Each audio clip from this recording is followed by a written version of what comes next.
Good evening, Free Enterprise fans. Thank you to Randomania for letting us host the Free Enterprise Weekly Race. I am delightfully joined this evening by Asuka424, who is joining me on comms. Happy to be here with you, Asuka, and a very Merry Christmas to you and Happy Holidays to everybody out in Free Enterprise land. Yep.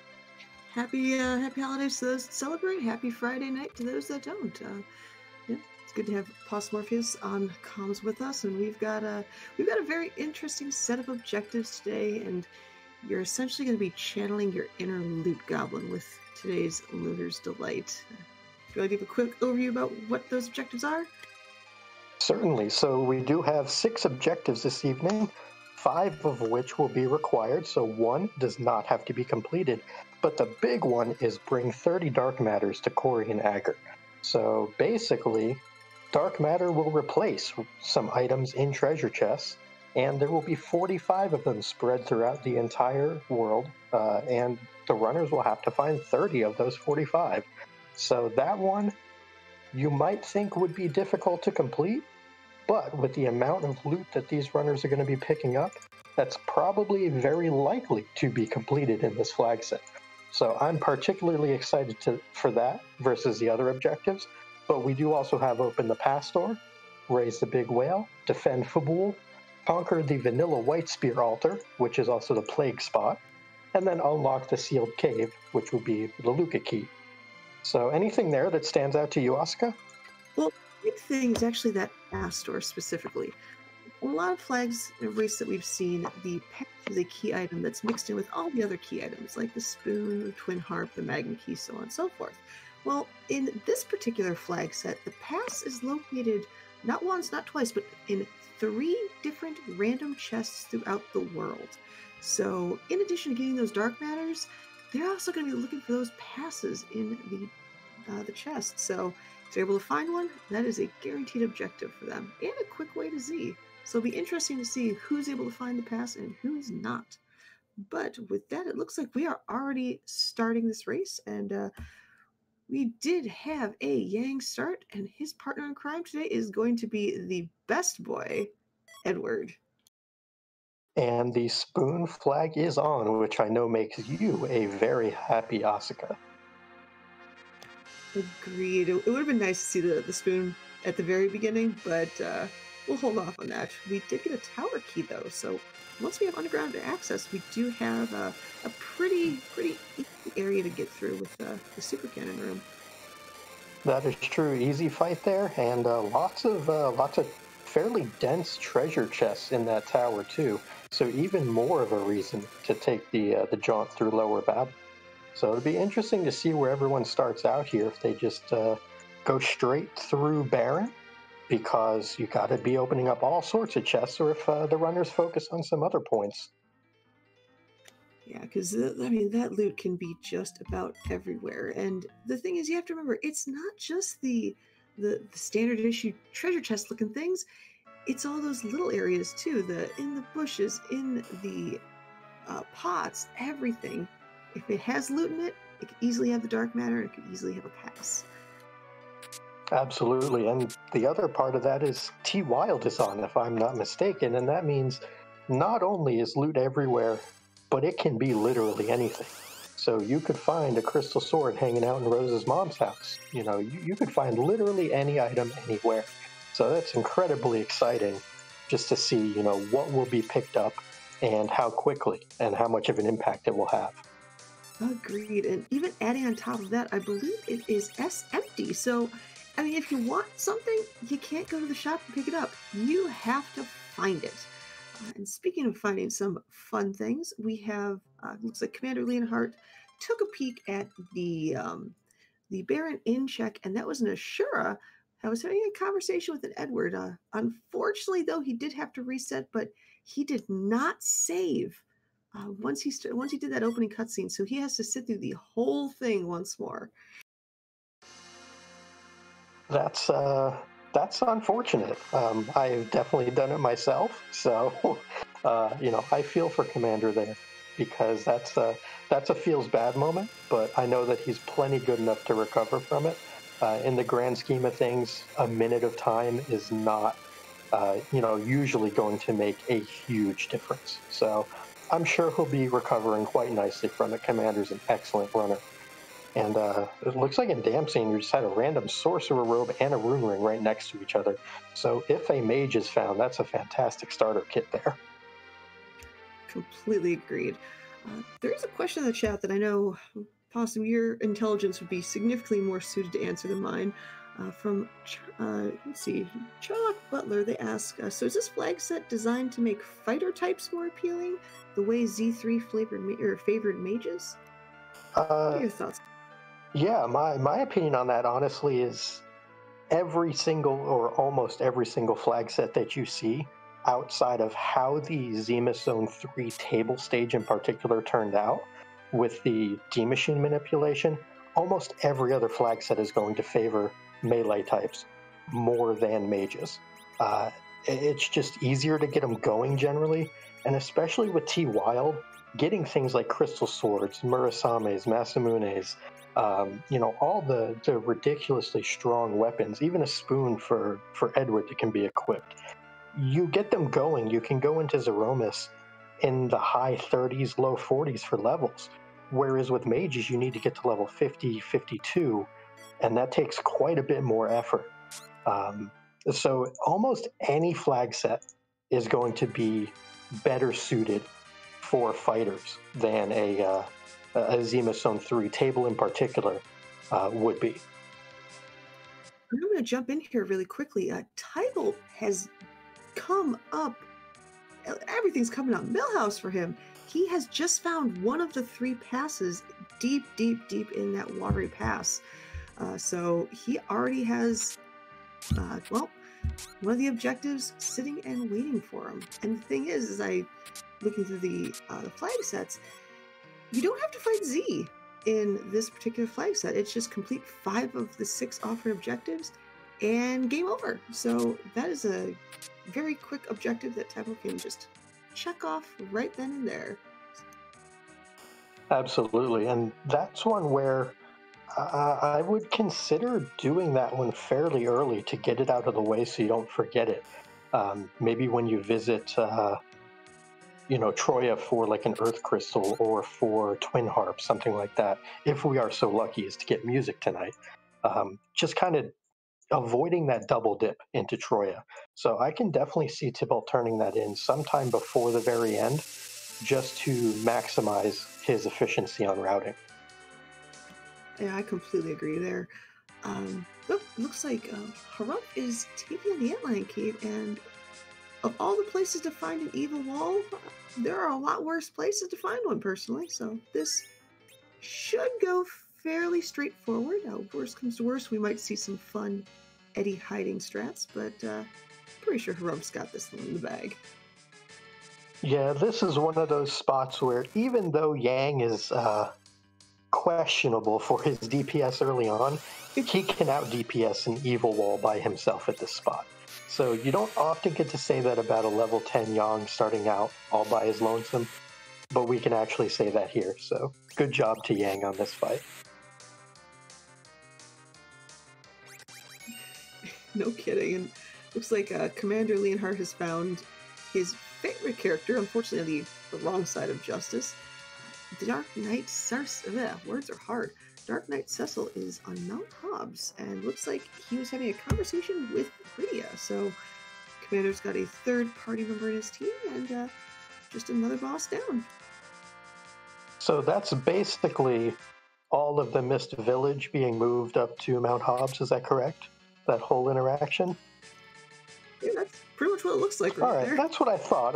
I haven't ever played vanilla myself, so if anyone else out there has not played vanilla, wants to get into this randomizer, the community is extraordinarily welcoming, by the way, and they'll even take fools like me who never played the vanilla game and teach us how to play the game. So if you're out there and you yourself aren't playing, I would definitely recommend it. It's a fantastic game, and the community is absolutely amazing.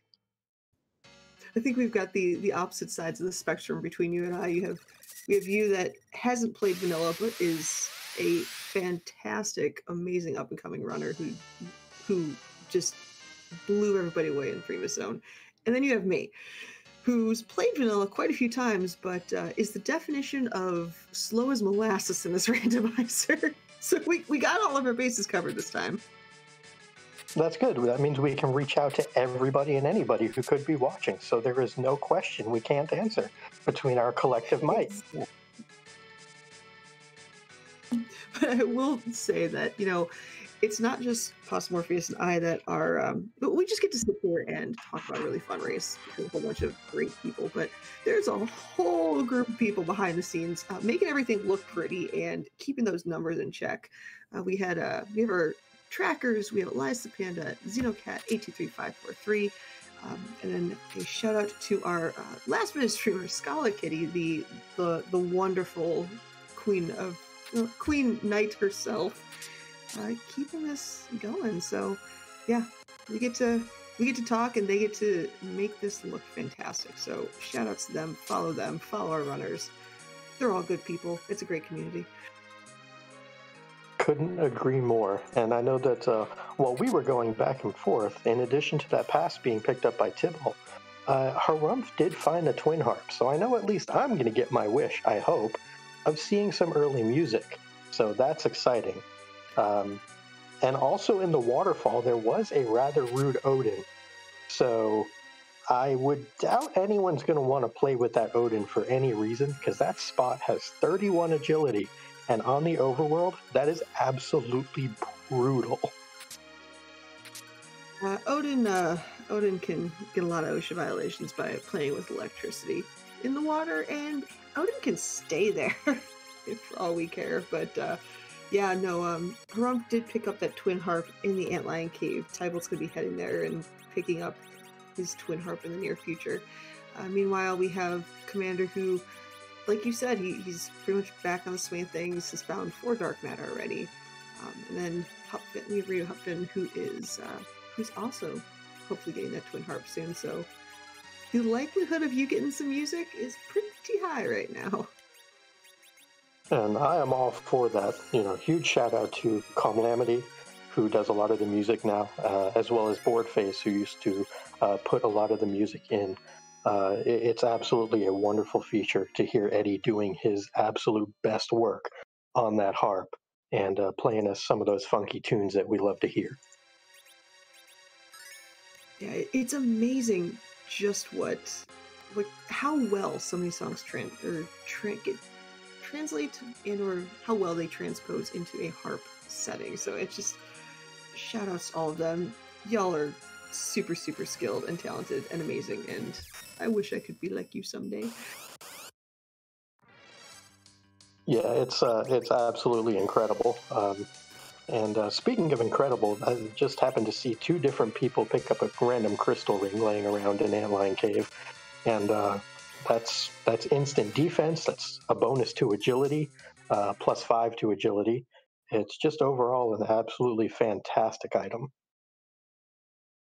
And plus, on the I believe on Harumph's screen, I did see a light sword. So if we want to turn that Dark Knight Cecil, if we ever find one, into a Jedi or a Sith, depending on your preference, you know where to go to get one. It is in Fabul. That is definitely a nice find. Light sword will do a lot of work, and also if an edge were to show up, the light sword is one of the best dartables out there. So never understate the value of a good emergency dart or two for the second best Edward in Free Enterprise.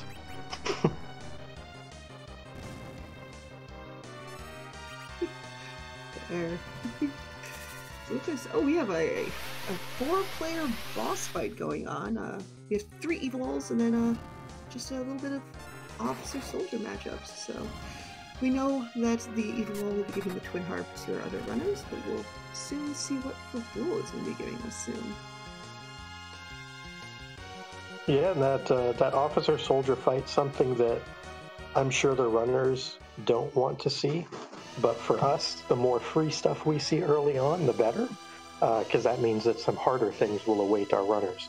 With T-Wild on, probably not going to be too much. It's super difficult, but it'll be nice to see some angrier bosses at later on spots. and it looks like it was a defense sword from Fabul. So I believe that is 2 runners now who have completed Fabul, according to Xenocat, one of our awesome trackers this evening. So we have Hupfin and Harumph who have both gotten that defense sword.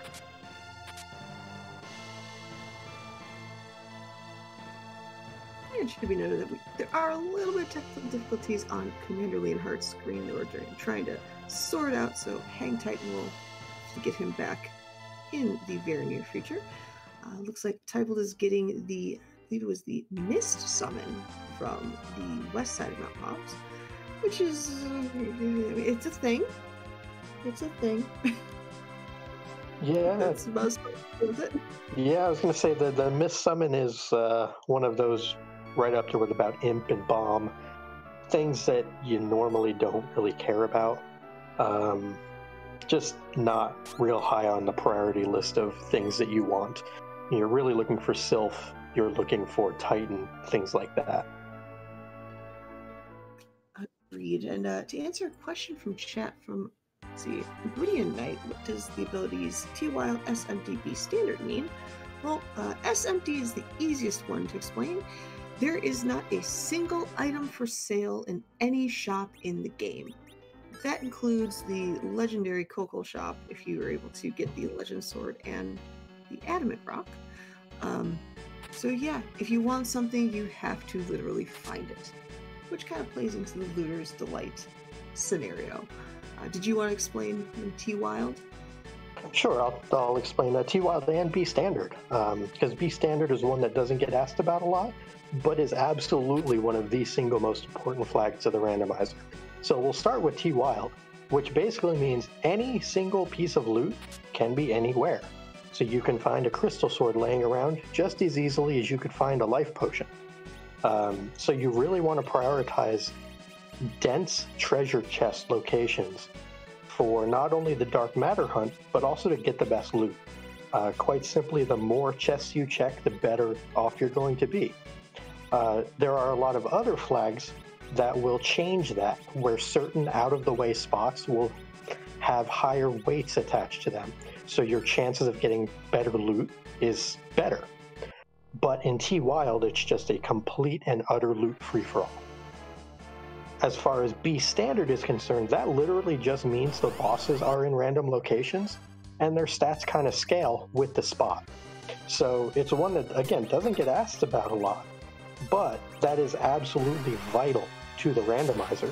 That's why we have things like Kainatso up on Mount Ordeals instead of having Kainatso in his normal location, or why we have seen the Officer and Soldier in Fabul instead of the Gauntlet there.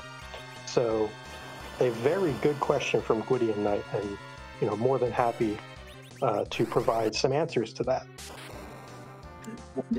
Spring going off now with Rubear asking, T-Wild still has weighted percentages? Actually, it does not. There's an equal chance for everything. It doesn't matter if it's pretty much right in front of you in the start game or the most deeply buried chest. It is completely unweighted. Another interesting point about the standard, there are some safety checks in play unless you turn them off. In this case, the safety checks are still on.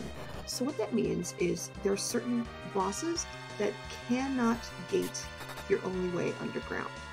Those bosses being Valvalis, Golbez, and Wyvern. I believe those are the big 3 for this particular setup.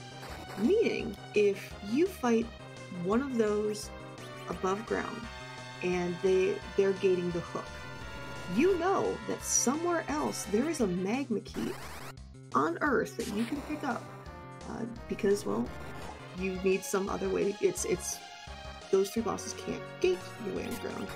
So there's flags that, like, I think it's be unsafe, that gets rid of those checks and says, haha, good luck. But here, we do still have those safety checks in play. Absolutely correct. Yeah, there's lots of different ways to make flag sets a lot harder, a lot easier. All of those unsafe flags, when they get turned off, you can have seeds where there's no life potions, no star veils, no cure 2s above ground. You could have K unsafe, which is key item unsafe, where it could lock you in to having to defeat something on the moon to get your magma key or hook. So there's lots of ways to make Free Enterprise really hard. And there's also ways to keep it manageable, which is what this flag set is. Yeah. Yeah, no, I think you found your calling. Gambit 017 in chat has mentioned that they want to see the YouTube series of you explaining flag setting, so you might have to add that later on. Well, that would be a good idea. I should get back to streaming or YouTubing or something. But I think I'll stick to comms for right now. I'm having a lot of fun with that, especially with a partner as great as yourself, Oscar. I'm just here to help ask questions for chat, and on occasion, when the spoon arrives, to be that person. You will hear a very giddy Oscar if we find a spoon. But that all being said, looks like Hupfin has just finished the second bridge boss fight, which is Bahamut. That's a pretty straightforward fight. All you really need is a Star Veil, and you'll survive. And Bahamut will end up, killing itself with its own Mega Nuke. Haruf is fighting that fight right now, and while he's doing that, we get to see what Hupfin is going to get out of Mount Ordeals. It is a good arrows. Artemis arrows, no progress though, but with a bow, those can be pretty strong. Yeah, I mean, Artemis arrows just by themselves, even with a moderate bow, something like an archer bow, which I know a couple of runners have found, that will do some serious work, especially to something like a rudely placed wyvern. So it would be really interesting to see if any dragons or dragon type enemies show up, because those arrows go burr. Agreed. And I'm personally glad to see Plague in that particular spot that Hupfin just fought it in. It's arguably my least favorite moon boss. I've had my issues with Plague, but it's a pretty low HP spot. A very quick and easy fight. Hupfin has completed Mount Ordeals, and to answer Fusoya's question, can anybody participate in the community race? Absolutely. It's absolutely encouraged. Skill level does not matter. I mean, I've competed in a race and was in dead last by over an hour, and I'm still here. So yeah, definitely check out the Discord. All the information can be found there. The website, ff4fe.com, has all the information, the guides you can ever need. Great source of information. And Discord has all the signups for these races, such as this one. Absolutely. Anybody can join. And you can be what you would consider someone who has no skill at the game, like I was when I joined. Never played vanilla, and learned the randomizer, loved the randomizer, got into it. If I can do it, I promise you can do it. And it looks like Hupfin has made their way into Troya, is looting the mini treasury, does have the twin harp, so I'm hopeful that we might get music soon. Cross my fingers. Well, there's actually a pretty nice public treasure there with 2 dark matters, plus a full moon item. So if edge is found, there's a potentiality to do a back row glitch on that edge. So that was a pretty solid public treasury. Yep. And it looks like Hupfin is looting the Choco Foot, and I expect we'll see she will be looting the Choco Butt next, and there we go. 2 dark matters from the Choco Butt. That is quite the haul.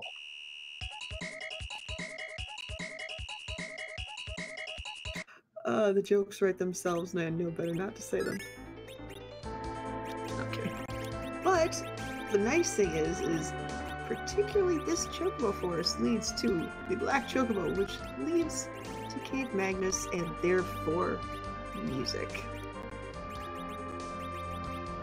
And that makes me one very excited possum, because I love the randomized tunes in this. It is a bit ironic because I almost never check the harp myself because it's a long time investment if it's not an objective. But if you're on Restream, it's kind of a mandatory thing. You have to go check the music. Oh, of course. There's a couple obligatory checks. You have to get the twin harp. You have to validate the seed with the job dwarf. Time sinks, but again, the viewers love seeing it. And if you want to become a villain, if you want to make the massive heel turn, go to Tomra, but don't talk to a job dwarf. People will have words with you. Oh, the best is when you have folks go into the job dwarf room, loot the 6 chests, and then still not talk to the job dwarf. That's the real villainy right there. It's like, or just take it a step further and talk to the other dwarf. And then just, like, acknowledge this guy, see you, and then leave. Problem solved. Yeah, and I know we've seen that before in races, and I know I'm guilty of it myself come, tournament time for sure. So, but for community races, for stuff that's not as serious, as competitive, it's definitely something that we all love to see. Agreed. And it looks like on Harum's screen, Harum has just taken down Achura, and we are getting some sushi at the Baron Inn. So a fresh batch of Octomam, and we'll be able to see the key item that's coming out of Baron Inn, and another Edward. Yeah, another Edward. Generally speaking, you only ever want one unless you can dupe spoons. Or maybe if you have an Artemis bow, you can let him run wild with that too. But normally one Edward is more than sufficient. Even I would say agreed on that one. But again, duping spoons, yeah, you'll see a party of bards in my disposal. But for right now, it does look like Hutphin has entered the Crystal Room.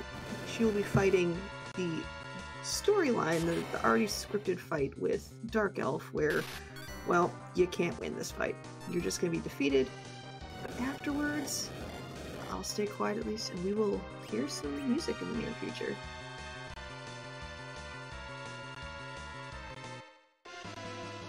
Yep, looks like we are going to get that music very shortly. Before we get that music, hopefully we can fit in what Harumph gets. And it looks like Baron Inn gives the Magma Key, so that's a big find. So Baron Inn definitely needs to be taken care of, and I am going to shut my mouth right now for music.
And with that explosion, Hupfin has taken down Baigen. Baigen is notoriously a rude boss in a lot of different places, and this was no exception, especially because of that party.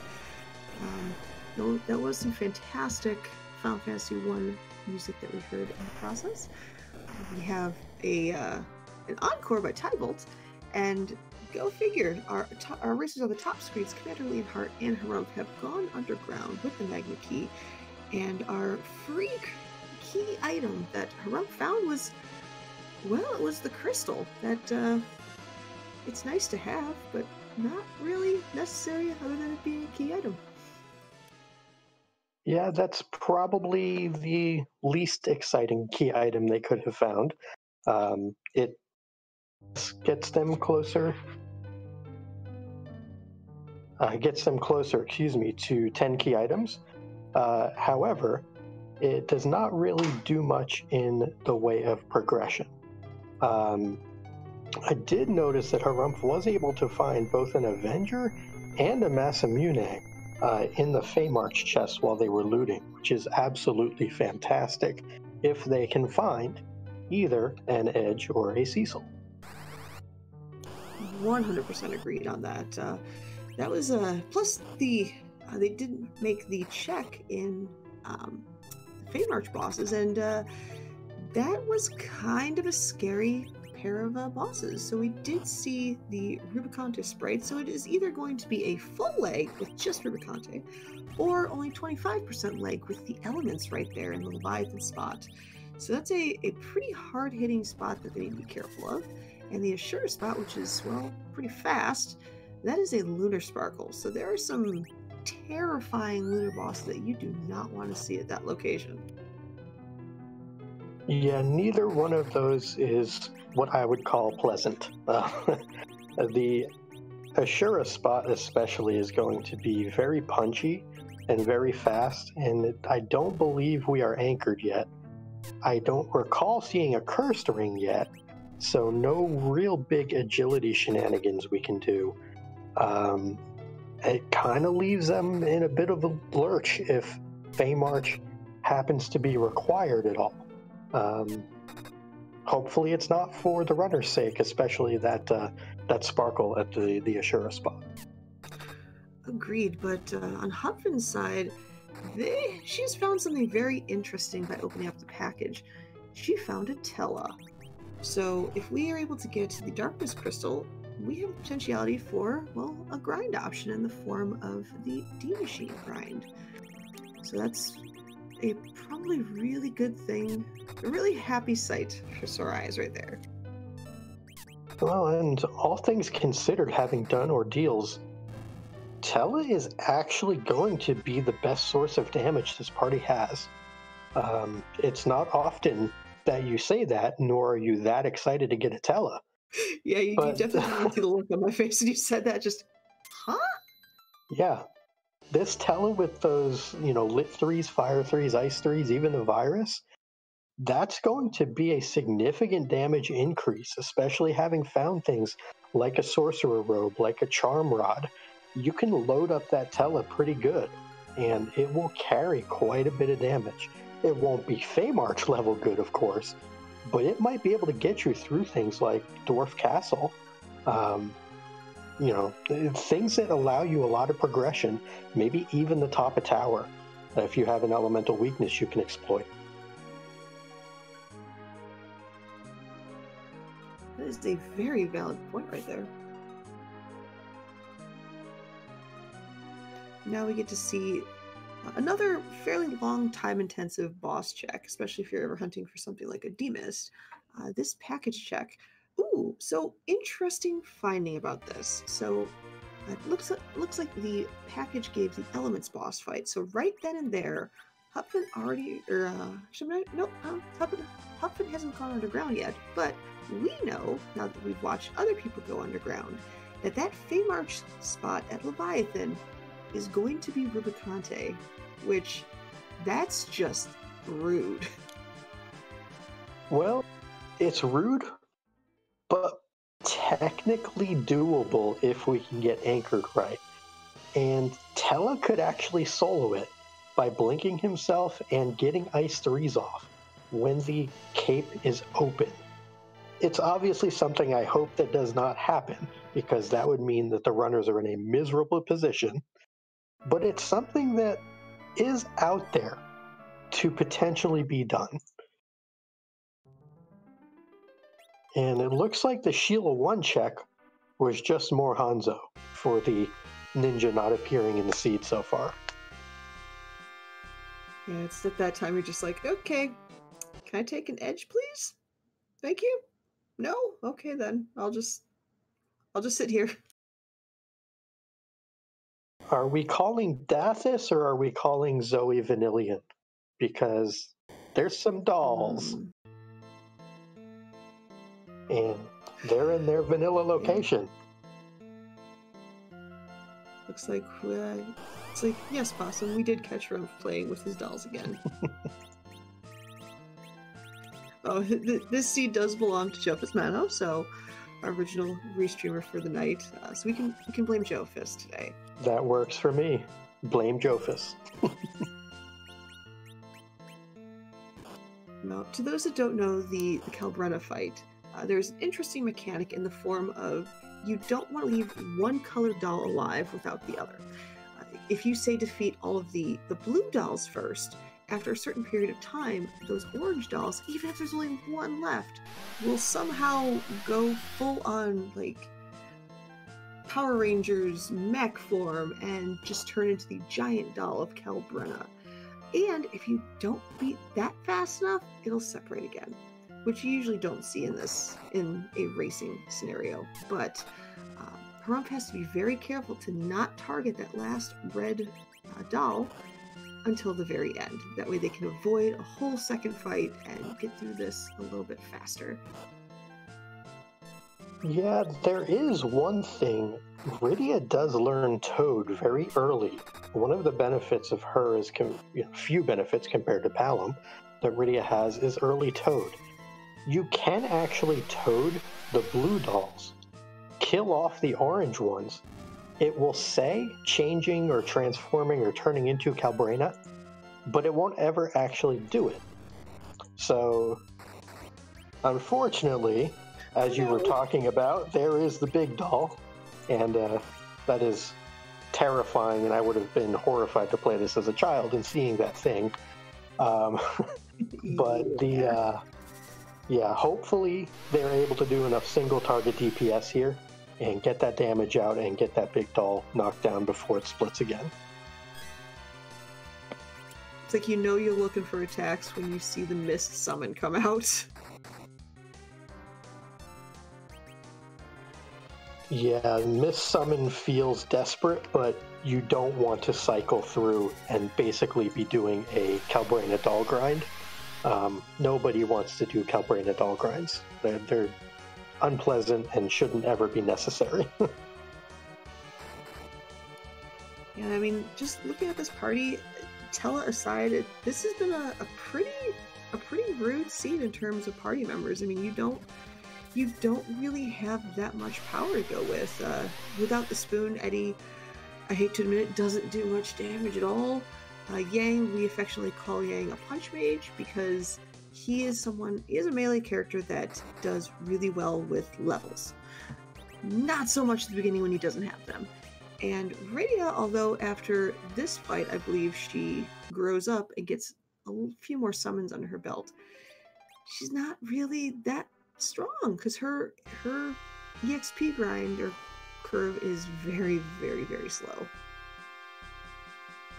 Yeah, Rydia does benefit from getting some nice spells early on, things like Warp, things like Toad, but she doesn't get things like Quake. She doesn't get things like Virus until much later, compared to her counterpart Palom.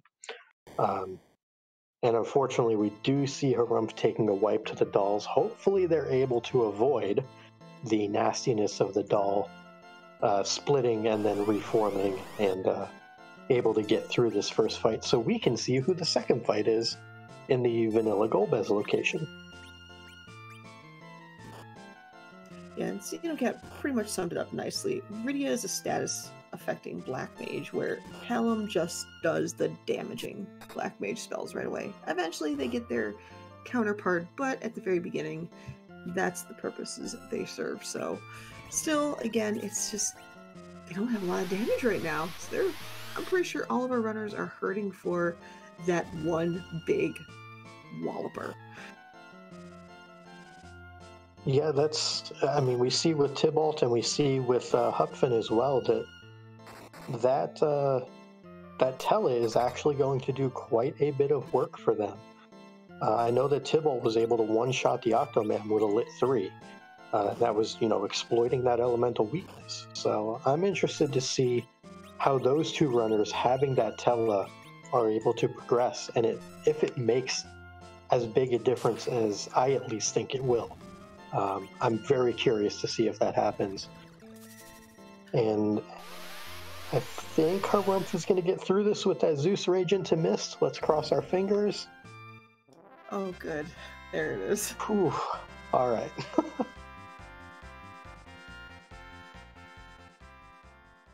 Looks like we are getting our second encore with our music with Commander Leonhardt. Meanwhile, we get to see who the second boss is at Dwarf Castle, and ooh, that could be interesting. And our new character.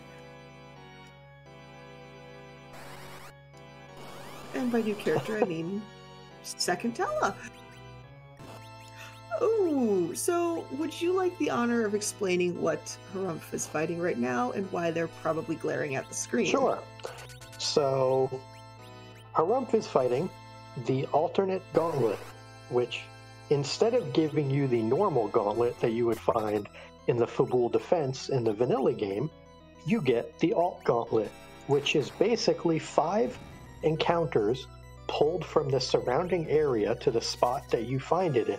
So in this case, you're going to get things like imps, you're going to get black lizards, you're going to get tortoises, enemies that are found in and around the Dwarf Castle area. The way that the gauntlet normally does it is it pulls the 4th through the 8th fights from the encounter table in that particular area. So you're always going to get the rare encounter at the end also. In this particular location, though, these enemies are going to give a pittance of XP for the amount of work you have to put into it. Because it is 5 fights, it's all split, and it just takes a ton of time. Especially when you don't have a Black Mage in the top slot to do things like cast Virus to just kill them all in one fell swoop. So Harumph is looking at the screen, as you said, probably glaring, very unhappy, especially after having to take 2 shots at that doll fight before. Yeah, and adding insult to injury, normally this is the Golbez spot. This is when you get to see some ha-ha-has. Now, this fight location normally has low HP. It's surprisingly quick. So the alt gauntlet here has taken a surprisingly quick fight and just dragged it on and on and on and on and on. So this Dwarf Castle is a massive time sink. Hopefully there's a key item behind this gauntlet, because if not, oh, that's going to be brutal. Yeah, definitely hope for Harumph's sake that they get something like a Darkness Crystal, like a Luca Key. Something that gives them progression to make this worth it. I suspect our other runners will likely make this check as well, but it's not going to feel good, especially if it doesn't pay out. 100% agreed there. And it does look like we have runners kind of retracing each other's steps. We do have Hupfin taking a peek in the Kokol shop in the Kokol area, finding a dark matter in the treasure chest behind the stairs that I personally never knew existed until watching a dark matter hunt about a month ago or so. Always more to be learned in this game. But all those niche little treasure locations really paying off for some of the runners in this. Yeah, any type of dark matter hunt really pays off to know your treasure chest locations. And in the sense of racing, you usually want to limit the amount of treasure you check. It's just a little bit of a time sink, and there comes a point in time where you have all the gear that you're comfortable with, and you don't want to spend that extra time looking at those chests. So there's a lot of areas, like you said, that particular one under the stairs that either people forget about or they just don't know exists. I mean, I've personally learned a lot about the non-treasure chest looking locations that contain treasures just by watching these dark matter hunts, going, oh, huh, there's stuff back there. I would have had no idea otherwise. Yeah, it's always very interesting, and I know that seeing things like all the chocobo forests, where, I thought all you had in most of them was a way to get a black chocobo to fly around or to get to the twin harp, not realizing even there's loot in every single chocobo forest. Things like that where you're just like, okay, that's pretty cool. In some of those, you can find really great things in there that can give you a big advantage over your opponent, or opponents in this case. And I believe in regards to the chocobo forest, coming up tomorrow, I want to say, there is a particular set of flags, the Free Enterprise Legacy flags, that's run by the wonderful Zoe Vermillion, that it's a ever-constant, ever-changing set of flags that the winners get to tweak flags as they see fit.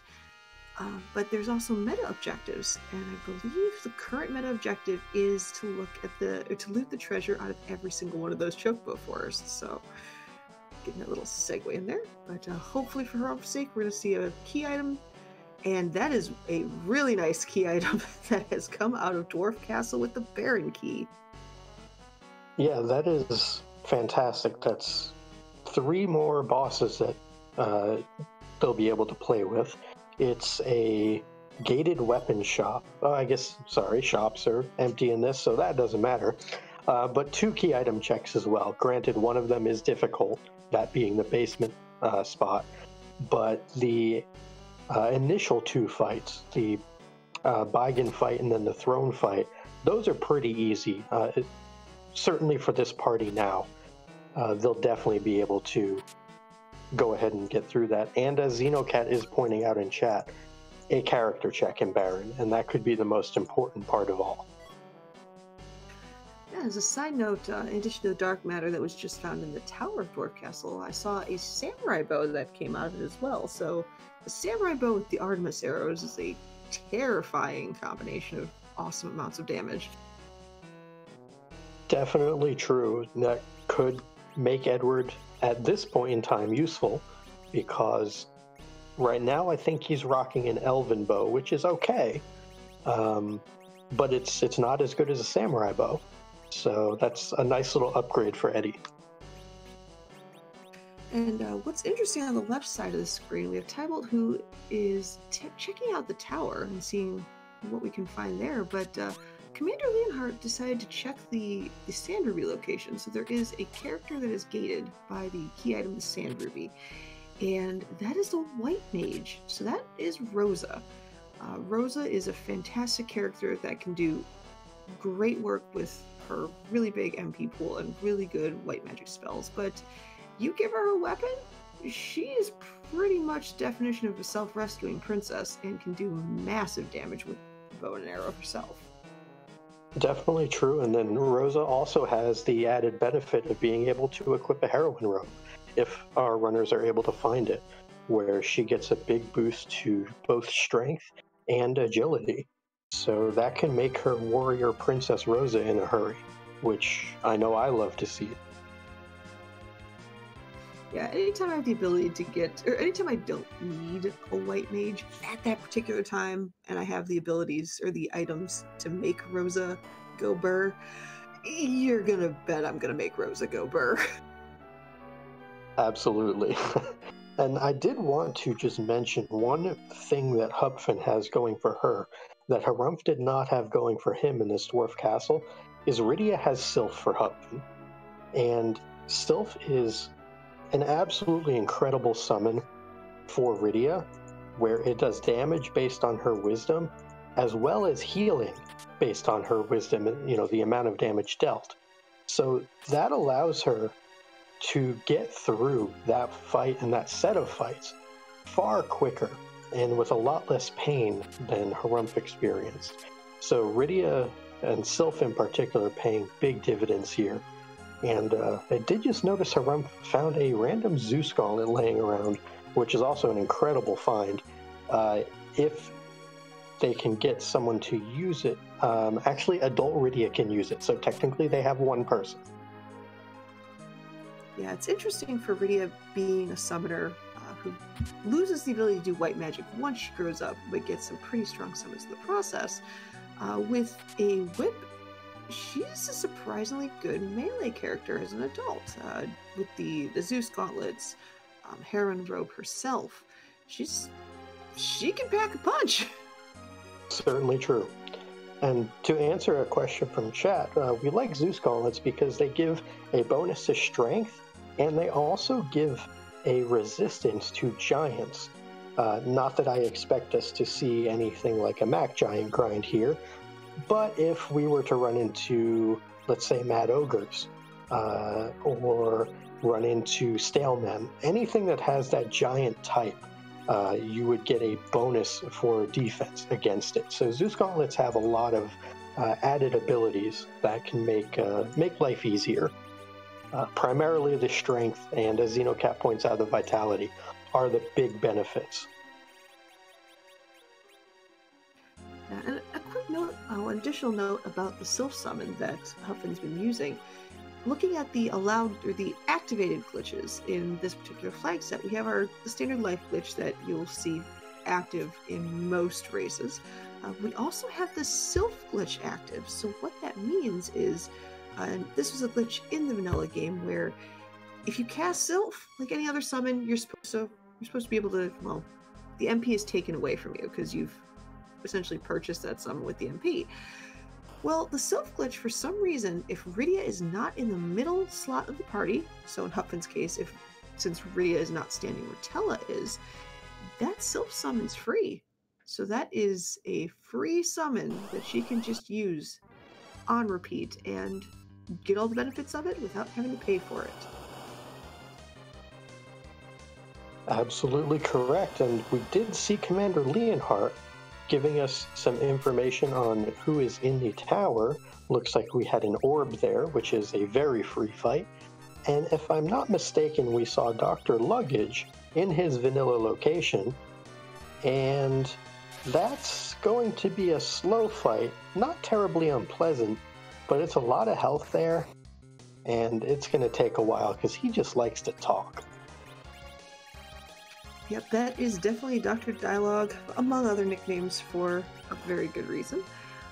But we have, looking at the first fight at the Baron Castle, we knew there was a Sparkle, so we knew it's a lunar boss of some kind, but we have found out officially which lunar Sparkle it is, and it belongs to Ogopogo, one of the more vicious lunar bosses you could find. Ogo, no matter where you find it, starts off by just taking half your health away, because that's what Ogo wants to do. It's a very punchy nope rope, but in this spot, because it's a relatively early boss fight in vanilla, it's not going to be quite as terrifying as some other spots, like the Ruby spot in the Hook Route, but this should be a pretty, with that party with Tello, with adult Rydia, it should be a pretty straightforward fight for Harumph. Yeah, and it looks like Harumph is now just getting through that Ogopogo, so job well done to them. I would be excited as a runner to see that Ogopogo, and the reason is there's a Sparkle in the Feymarch, and it now means that that's not Ogopogo. So yeah, we've seen Ogopogo, we've seen Plague. Have we seen any of the other ones? We have not seen Wyvern for sure. We have not seen D-Lunars. We have not seen Pale Dim. So I believe those three are still out there. Pale Dim would probably be the one you'd want to see there because we do have those Artemis arrows. So they would be a big source of damage for Pale Dim in particular.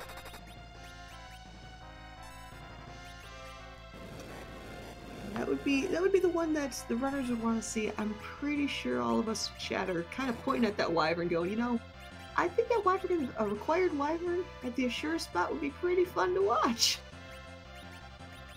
Yeah, that would definitely be one of the high points, if you will, for viewership. Would be, unfortunately for our runners, watching them suffer a little bit to a very angry dragon in the Feymarch. And it does look like Commander Leonhardt showed us a legend sword from the super cannon room. And we may be getting the top of tower check from Tybalt shortly as well, if able to get through this Dr. Luge fight. But I see he has found a Leviathan, and that is going to do a lot of work on this fight. Yeah, especially with Kidia. There are two summons you really want to hope to find early. Bahamut, which is just, well, the King of Dragons, does great damage. Or Leviathan, a very wet noodle that does very strong noodle damage. Yeah, the Bahamut summon in particular is just absolutely silly in this game, as it is in most Final Fantasy games, of course.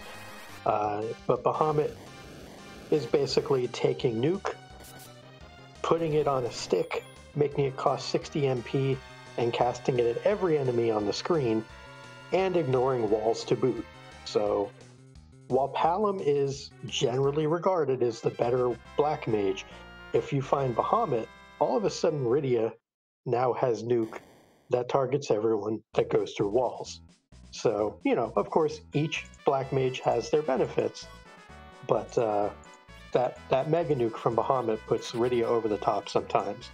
And speaking of nice things to find, Harumph has in fact found a cane which can use all of those nice pokey sticks that they have found so far.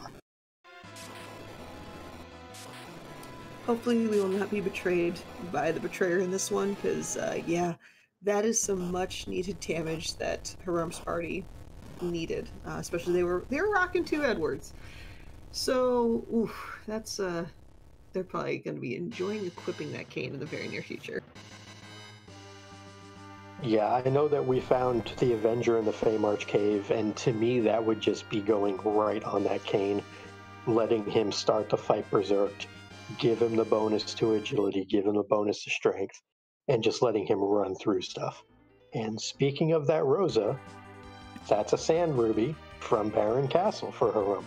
So they can start to form a pretty nice endgame party here. My fear is that Edward is going to get dropped for Rosa here. I'm hoping that doesn't happen.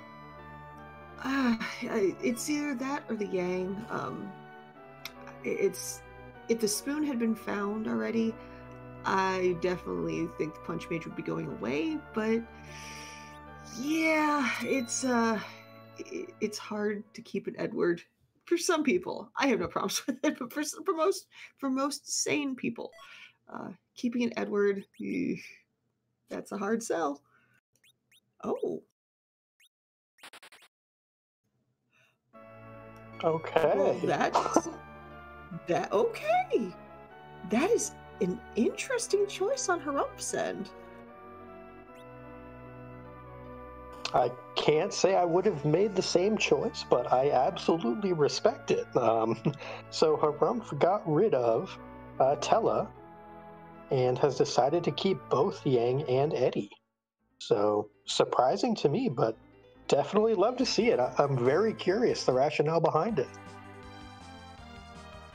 I mean, thinking of endgame, you could see a lower level Tella be an anchor, but at the same time, Tella has, especially a fully online Tella, you have access to the weak spell, and therefore you have access to the ability to do certain grinds, particularly most people's favorite D-Machine grind. So that'll be a very interesting question to ask Harumph when we get to the interview stage.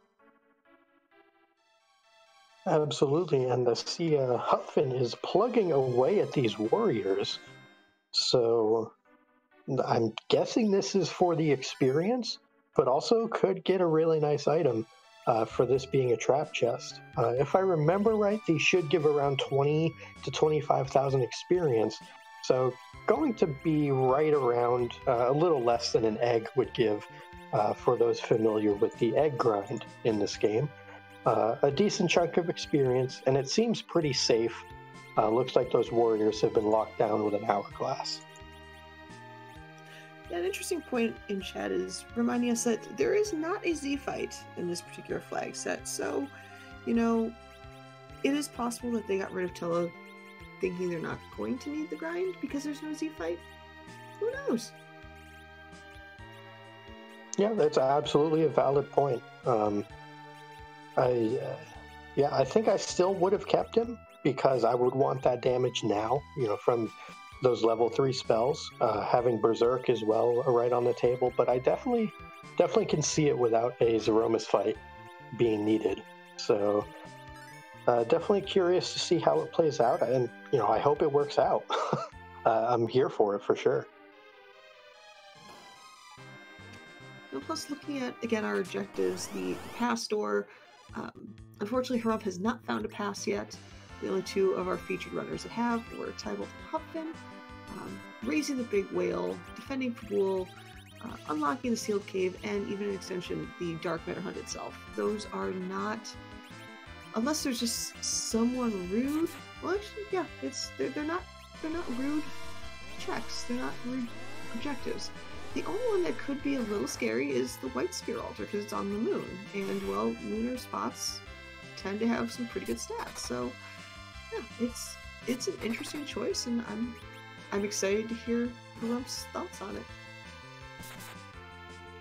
Yeah, absolutely, and it looks like we have Tybalt also getting that Legend Sword, and we have, as you stated, 2 runners with access to that pass. Now, I did not see, but I believe it was tracked, that Tybalt did do that pass door when they went to do music. So avoiding that double dip, which is very good.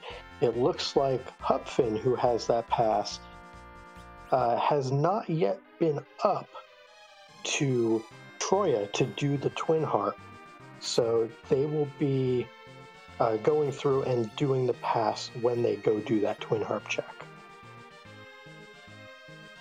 Oh, correcting me, I apologize. She did do the harp, but did not turn in the pass while there. So we'll have to go back because she did not have the pass at the time. My apologies, folks. Hard to keep track of all 4 runners at the same time.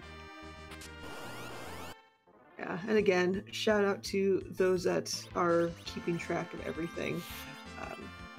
We have a fantastic behind-the-scenes crew. Excuse me, I had to cough there. Again, our wonderful restreamer, Scala Kitty, just doing work, making things look pretty. Our trackers, for anytime we have a dark matter hunt, we're not just going to take one tracker and make them suffer to track all of that. We have 2 wonderful trackers. We have Elias and Xenocat busting their butts to get everything looking good and keeping track, so we're not pulling our hairs out doing it ourselves. So shout out to them, and again, of course, follow our runners. They're some fantastic people. All 4 of them are amazing, wonderful runners, and yeah, good people. Definitely agree, and I've done a fair amount of tracking myself, and I know that I always end up eating the buttons instead of pushing them, and I'm told you shouldn't do that, but it just always happens. I guess it's part of being a possum or something. We have to eat things. And it's like, you have to know what it tastes like, and you have to know if it's good or bad, so totally. And plus, to those that are watching this and thinking, I know there was someone that expressed interest earlier in the race, in terms of actually racing themselves, but, maybe racing isn't your thing, but you want to have some fun and help out. We'd love to have you. I mean, we are always looking for new trackers, new restreamers, new commentary. It's not scary. I can guarantee you it is really fun. There's some great people, and our wonderful Scala Kitty has done so much work making it new user-friendly, like all of our roles here. So if you're ever interested in joining the Restream team and maybe one day seeing your name doing tracking or comms or restreaming, definitely check out our Discord and Gambit in chat. No, you're just scared if I roll one of your seeds, that's all. Gambit's he's not only just a member of the Restream team, he's a Restream lead, and again, he is good people, and he's not scared. Well, he might be scared, but not of participating or helping or anything like that. Like you said, he's probably just afraid because you roll seeds and he probably doesn't like them. I roll seeds that are directly proportional to my playability, and I am bad, so therefore the seeds are bad. Well, it works. I don't think you're bad at all. But the seeds, I've seen some of them. They're questionable at best, so I'll give you half credit on that. Fair. I accept. But it looks like we have our runners doing a lot of kind of retracing of each other's steps. And as they do this, it kind of leads more and more towards looking like some nasty spot like an Odin throne in the Baron Castle or one of those Feymarch spots might be required. So hoping for our runner's sake that they can figure out a way out of this without a bit of pain, but it's starting to look a little grim as far as where the progression is going to be. And I still don't recall seeing a curse ring anywhere yet for anyone. So there could be some anchoring issues if some of our runners have not kept someone down. Yeah, I agree. You say it's rude and bad. I say it's time to break out the free and popcorn emotes if there's something rude that they have to go deal with. But yeah, their options are very slim right now, and so is their character checks right now. Because yes, we have found a cane, but yeah, that's really about it. So unless we find a spoon or something, this is a very interesting seed that's getting our runners to kind of think a little bit outside of the box to get through some of these fights. Absolutely, and if it comes down to something like the Feymarch or even a rude boss at that Baron Basement spot, with Rydia having all these summons, these AoE effects, while she doesn't have Quake, she does have Leviathan. At least for most of our runners at this point. That would at least allow them to clear Sylph Trap chests and get a lot of experience that way. So they're not completely shut out from progression or from levels, but it's definitely going to require some finagling, we should say, if they're going to progress and it's at one of those ruder spots. I hope we get to see something like that because it would be a good watch and we can get that popcorn out. But I know the runners wouldn't want it. Now, correct me if I'm wrong, but when Tybalt was looking at his menu, I saw the word darkness. I don't know if that is a darkness weapon or did Tybalt find the darkness crystal somewhere? I definitely don't recall seeing the darkness crystal. It could have been darkness arrows, but okay, that would be my guess. Just based on what we've seen from all four runners so far. But we shall see if we get another peek. I would assume, though, if he had the darkness crystal, he would have beelined to raise that big whale and get that character check. So I'm going to guess it's the arrows. Well, we're about to find out. Maybe not.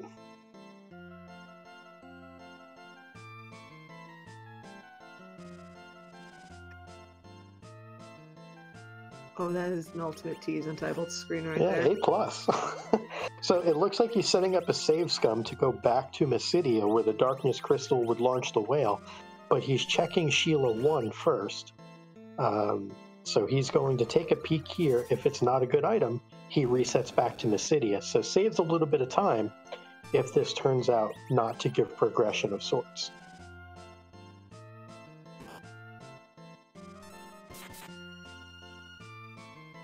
That is not what Tyler was looking for with that Hanzo steel right there.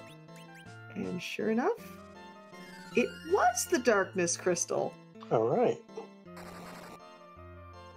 Where was the darkness crystal?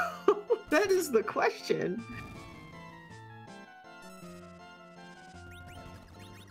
Yeah, that is indeed a good question. It must have been top of tower, and we just missed it while he was fighting that Luge. That's about the only thing I can think of. Now we'll be finding out in the very near future with Harumph, who is fighting Dr. Dialogue right now. That is true. On to that second phase, which is the easier but more annoying phase because of all the poison and the gas effects to just kind of knock the party out. One of the nice things that we have going on with that cane, though, normally this poison would prevent you from being berserked. However, the Avenger simply sets the status of berserk on the character, completely ignoring poison normally blocking you from being berserked. So that Avenger come in huge for this fight as well, allowing Kane to just keep swinging away. Yeah, I always wondered how that particular spell worked. It never really looked like it did anything. But we'll find out what Dr. Dialogue gave, and yep, that's it. That is our Darkness Crystal location, the top of tower. Looks like all of us got distracted by the extremely long conversation Dr. Luge had that I slipped that Darkness Crystal into our little pouches there. Yeah, he was just rambling on and on about things that no one cared about. You know, it's getting fairly late into the evening. We've all had big days, and we were all getting a little tired because he was just rambling on and on. So blame Dr. Luggage. And I guess, though, thank him maybe a little bit because he did indirectly give us a Cecil. And I think that's going to spell the end for poor Edward, or at least one of the Edwards for Tybalt. Yeah, I definitely agree with you on that one. There's no Fusoya in this seed, so we'll just have to deal with a different half Lunarian. And we do see Cecil gearing up with a lot of heavy armor, crystal gear, and things such of that nature. So might be getting some cover strats here. However, one of the other interesting things about that Avenger that we were talking about is because Avenger, again, sets the Berserk status on the person, it ignores the fact that crystal armor also normally prevents Berserk. So Avenger, yet another way to get around things that it simply shouldn't be able to get around. Agreed. And looking at what Tybalt did with Cecil there, he did back row glitch him. So basically, the long and short of it is old coding was hard, y'all. Not much space to work with, so things happened, things got missed.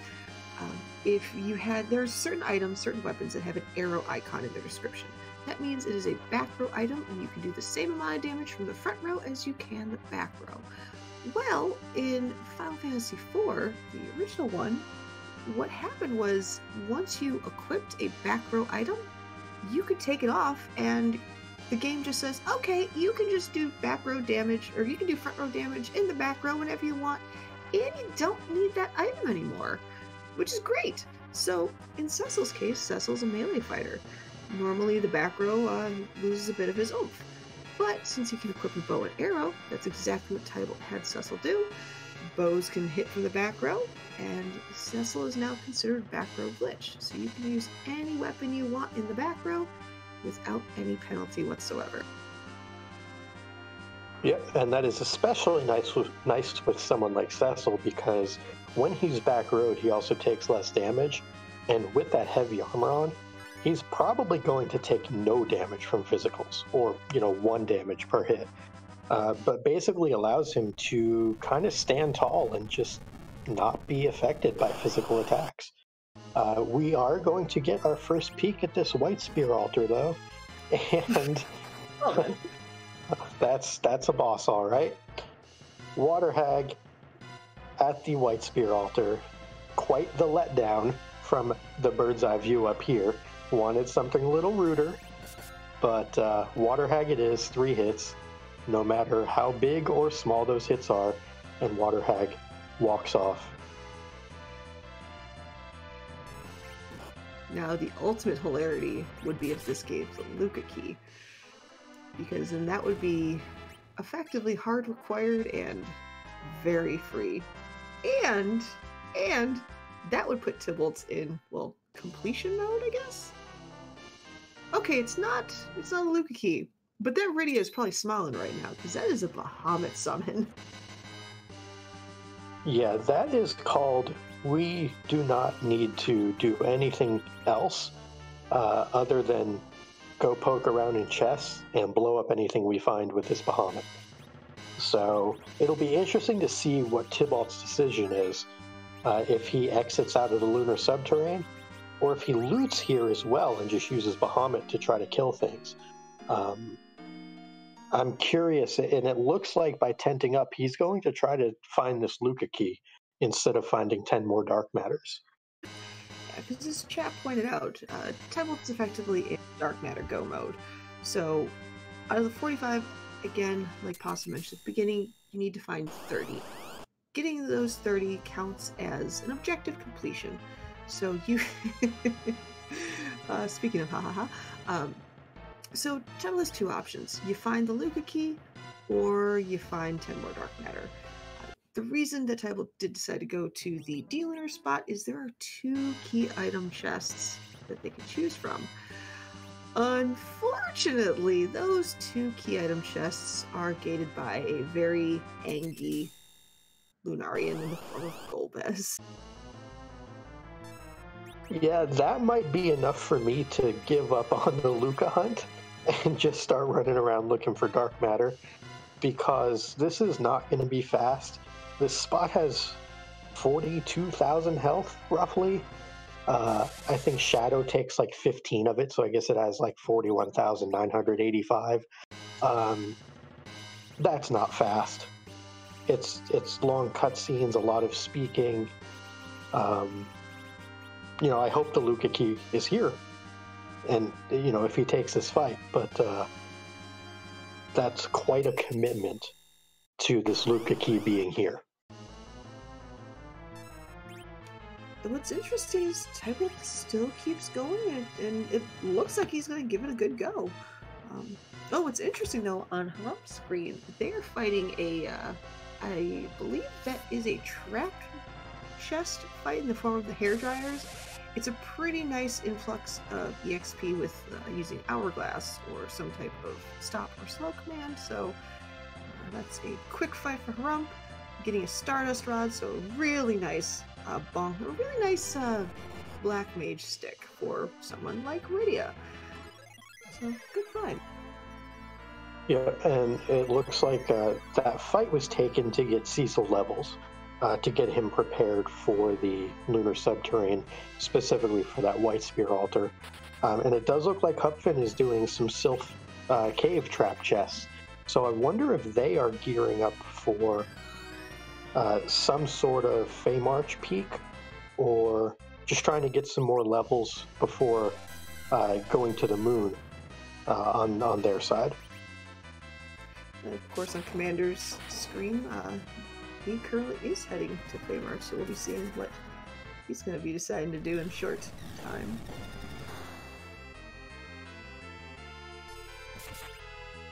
And Xenocat, our tracker, also pointing out, could be a play for dark matters going through Sylph Cave, and that is absolutely a good point.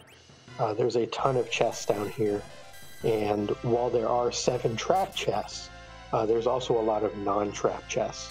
And finding a random Stardust Rod laying around for that Rydia, not a bad thing either.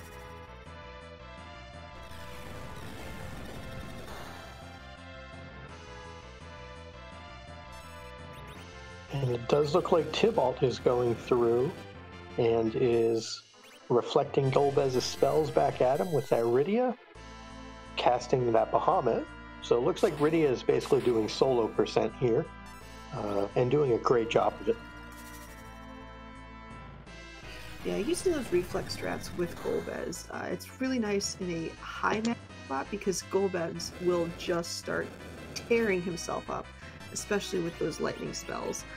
So hopefully, you're hoping that he's going to be casting that lightning a lot. But yeah, this should be, as long as the wall stays up, and it did not in that.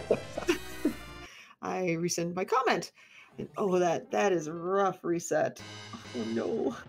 Immediate commentator's curse, Asuka. Come on now. Can't do that. Not on Golbez. That's too much.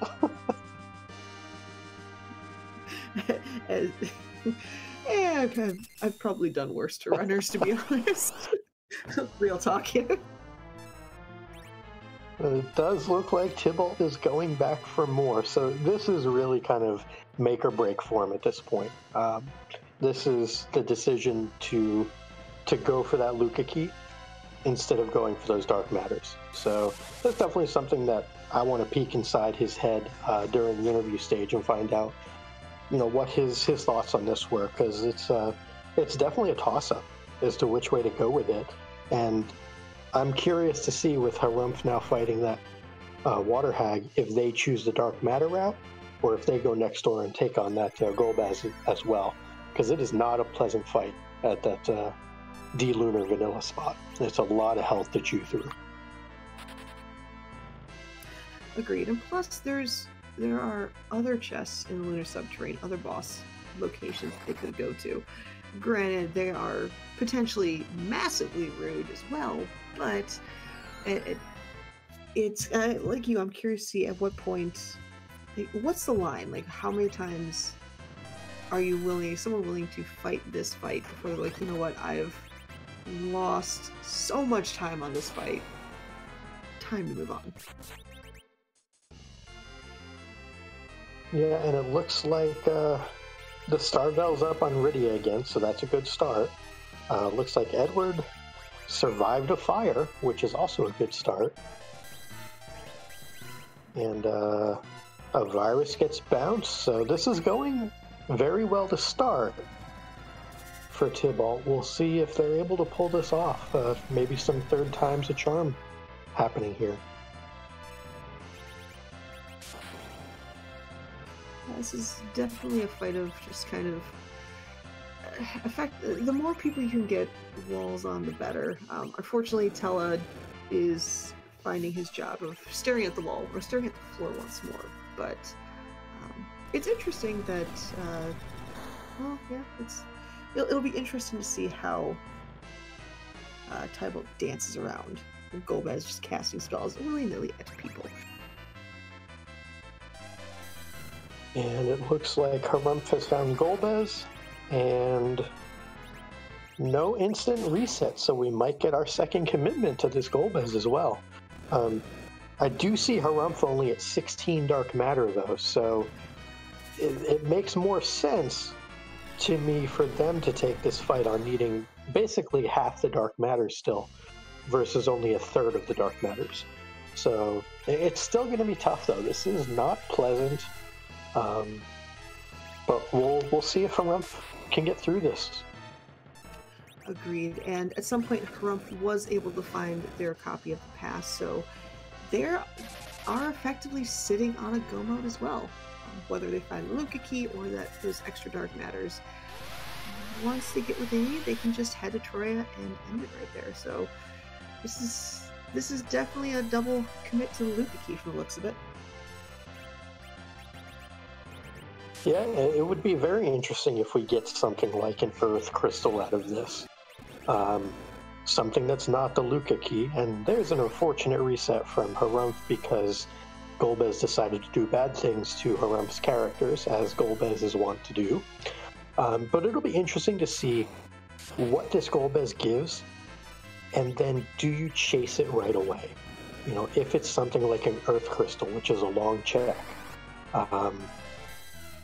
Earth Crystal you might chase anyway because that treasury has a lot of potential for dark matter. But I'm curious to see what items show up on this moon and where our runners go from there. Agreed. And looking at Tybalt's sprite right now, he is probably a little concerned, especially... Oh, I was going this whole thing about being concerned that Tella being so slow has to deal with Golbez's speed. I don't have to deal with that anymore because he just defeated Golbez, so GG's on that fight, Tybolt. That's not quite what you want to see, though. An apple is an insult. The hook does give a lot of chess to look for. But again, the Golbez play leans more towards not doing the dark matter portion. So I think Tybalt's going to stay up on this moon and keep hunting, as opposed to going down that hook route looking for the dark matter. It is my guess based on his line of play so far. Now, an interesting thing that I'm going to bring up. We have not seen a specific boss yet. We have not seen the Demist. Now, we do have no free key item on, meaning there is a Demist somewhere that will give you access to a potential key item.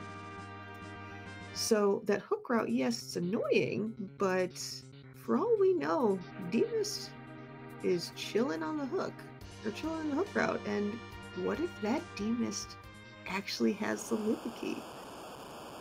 Yeah, I mean, Demist anywhere could have the Luca key. It could be in Giant. It could be at the Magus Sisters, as Charlotte Butler's pointing out in chat. It could be in a lot of places that you wouldn't think to check otherwise. So, it's quite a commitment to find this Luca key. It's definitely a gamble. I do understand the logic from the sense of you're in a large multi-person race. So you have to do something a little spicy normally to win.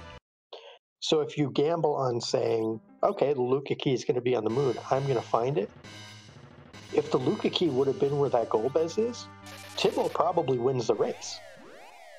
So if you're playing for first, it absolutely makes sense. If you're playing for just a top 5 type finish, you probably go for the dark matter. That's my guess as to Tybalt's logic. Agreed, and sure enough, Tybalt is looks like getting some levels. Yeah, that Mom Bomb at the Ogopogo spot, that hits pretty hard, and that bomb, for having tiny little hands, that's a strong punchy mom. So I don't blame him from getting this chest for some levels. Yeah, it's not only is the punch really nasty there, but also the explosion, which is based, to my understanding, on the magic of this spot, is through the roof. You're going to be looking at like a 500 to 700 damage explosion at that Ogopogo spot. And with the levels on the characters, that's going to wipe out probably 80% of his party. So I would think he'd be left with only Yang after that, which would be not great. Yeah, and I put it in perspective with that Mom Bomb fight. Cecil got one shot. Yeah. With HP to spare. So, yeah, that is a rude spot. And looking at Harump's screen, who's also dealing with Mom Bomb, that is a punchy bomb. Yeah, characters taking hits of over 1,000 to every single one so far. I assume that won't be the case with Cecil. But I'm curious to see how they get through this Mom Bomb. And it was pointed out that Harump unfortunately did not get through that Golbez either. So they don't know what is awaiting in the way of the key items there, because that hook might also drive them back down to Earth. It does look like Tybalt is going to poke around in Value Cave for us, though, and give us our first peek at either the chests or the boss down there. Yeah, Cave Value is another one of those locations where it's got the potential to be brutal and very rude from a race standpoint, in that a lot of people will miss it, or a lot of people will fade it. But there are some good treasures there. There's some great potential, but it's a strong hitting spot. Though that being said, looking at our race room, we actually did get our first place finisher. Our wonderful Poydrak has completed this race with a final time of 1 hour, 28 minutes, and 50 seconds. So GG's for a job well done to the Poison Dragon himself. Yes, GG to Poydrak, and there is the punchiest of D-Mists at the Value Cave. So Asuka, you got your wish. Ooh, that is a spicy meatball right there. So the way D-Mist works is D-Mist will hit you with 3 melee shots. At that point, it'll turn to mist and be completely untargetable. Well, the problem is this spot hits pretty hard. It hits like a Mack truck. So those 3 shots are going to just be absolutely brutal. And this spot has a decent amount of HP too, so this cycle will continue for a good while. Plus, if you end up attacking D-Mist while D-Mist is in their mist form, they don't like that. So they will hit you with, I believe, Cold Mist, excuse me. Thank you, D-Mist. Correct me on that one. Which does a little bit of AoE damage to everybody. So this is an awkward fight. Yeah, this one's going to take a minute. Especially with that Cecil now, unfortunately, being avenged and not knowing how to stop. We're going to be seeing a lot of Cold Mist. So I hope everyone is buckled in for the long haul on this one. And it looks like Harumph has found a pink tail at the Wyvern spot on the moon. So that will be a random tier 7 item, as I believe adamants are turned off for this. I'll have to check my notes. Adamants are turned off. So a random tier 7 item could be a crystal sword, but could also be something like a Dragoon Spear, which, you know, Kane already has better stuff than that. So we'll be seeing if Harumph goes and turns that pink tail in at all, if they get the hook from that Golbez. Yeah, that one's brutal, knowing what we know, that Golbez has the hook.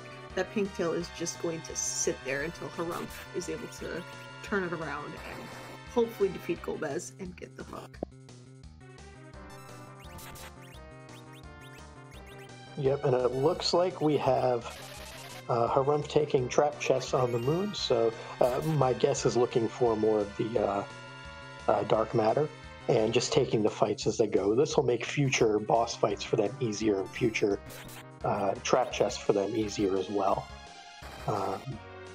But Behemoth has dropped, giving right around 60,000 experience to Cecil, Rosa, and Kane, and another crystal armor. Yeah, it's definitely a nice find, but still no progression in that sense, unfortunately. Yep, no progression there. Looks like Hupfin is getting very close to her 30 dark matters, up to 25 now. So even though they only have 1 objective marked so far, they have the paths they can turn in. They have the darkness crystal to raise the big whale. They have access to the white spear altar. So even though Hupfin may look behind right now, she could very well be in the driver's seat of our restreamed runners, now up to 27 or 28 dark matter, finding quite a few here in Baron. Yeah, and honestly, the same can be said for Commander Leonhardt as well. Like, you see Leonhardt on the moon, so he'll most likely be checking out that white spear altar in the very near future. Commander has officially found his pass, so he has that objective available for him as well. So, although it looks like some runners might be ahead of the others, this can change very quickly, especially if one of them either completes their dark matter hunt like Hupfin potentially might, or finds that mythical Luca key, wherever it may be. Yeah, and Tybalt looks like they've pretty well stabilized against this D-Mist. Took a couple punches early on that knocked some characters down, but has Blinks up, has Cecil with the Avenger dropping Bahamut's left and right, and D-Mist goes down. So that'll be 2 checks in fairly quick order for this value cave and then the Demas check down on Earth. And we'll find out if their Luca gamble pays off. Take it away. Take it away, Asuka.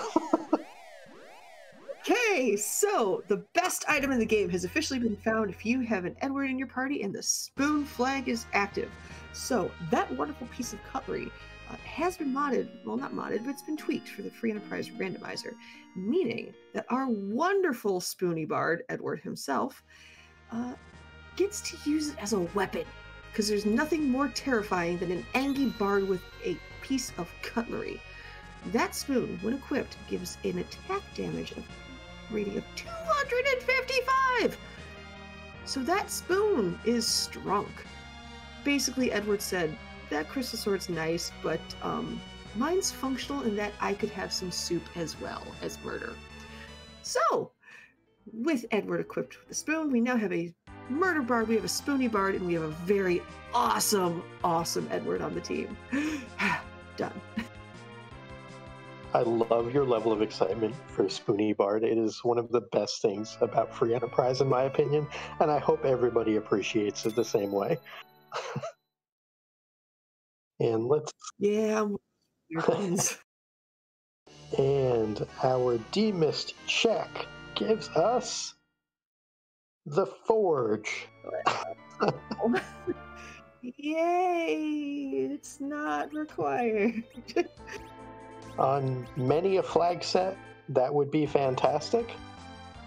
On this one, it's an Excalibur that's nice, but really not the progression that Tibalt was looking for. So we do have that available to us. Let's think about what bosses are left, or what key item checks are left. We have the 2 in Fame Arch, we have the the Pale Dim spot and the Wyvern spots. No, I think one of those was checked already. Yeah, Wyvern gave us Pinktail. Okay. So we still have the Pale Dim spot, which is, honestly, unless you go top down, probably the most easiest one to fade in terms of the Lunar Subterrane bosses. And, yeah, that's it, really. Yeah, we're getting down to pretty slim pickings. There's not even a chance of the giant being required at this point. So that Mom Bomb that unfortunately was not very nice to Tibalt could very well have that Luca key. The Pale Dim spot, as you pointed out, could also have it. But we're getting down to a lot of unpleasant spots.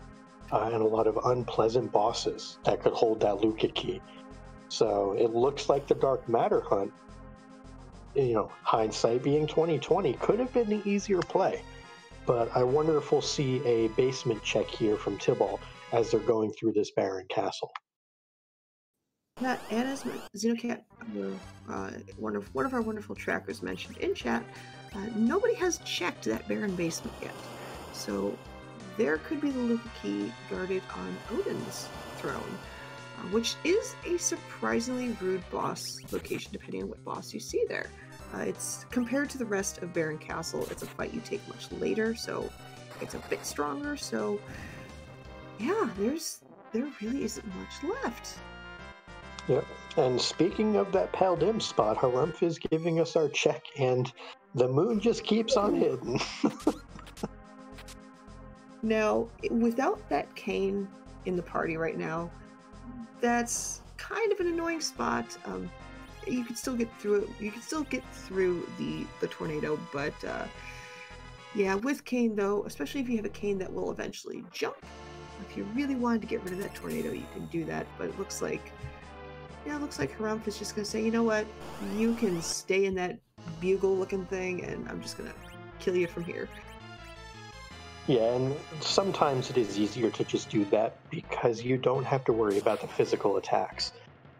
You're basically looking out for weaks and rays, and those can be healed. You can blink up. It actually gives you more time to stabilize and recover by keeping her in tornado form, as long as you have the multipliers to do the damage to her. So with characters at this level, with Cecil, with Kane, with Young, all able to punch really hard, it's just as easy to kill her with the tornado up as it is without it. I gotcha. And looks like Commander Leonhardt is taking on that Mom Bomb, going to see if they have better luck than Tybalt did. And we might get a peek at what the Ogopogo spot was holding.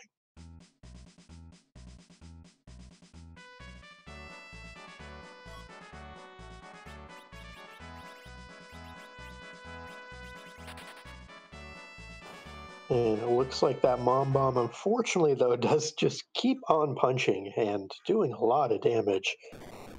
Even to a backroad Cecil with a lot of good gear on, taking almost 500 and not able to get blinked. And this is not looking great, unfortunately, for Commander. And sure enough, there was a reset right there. That was unfortunate board face AI timing with the attacking Cecil and then getting Rosa casting the blink shortly thereafter. So hopefully, if he's gonna go after it again, it works a little bit better, or we'll see if he checks something else instead.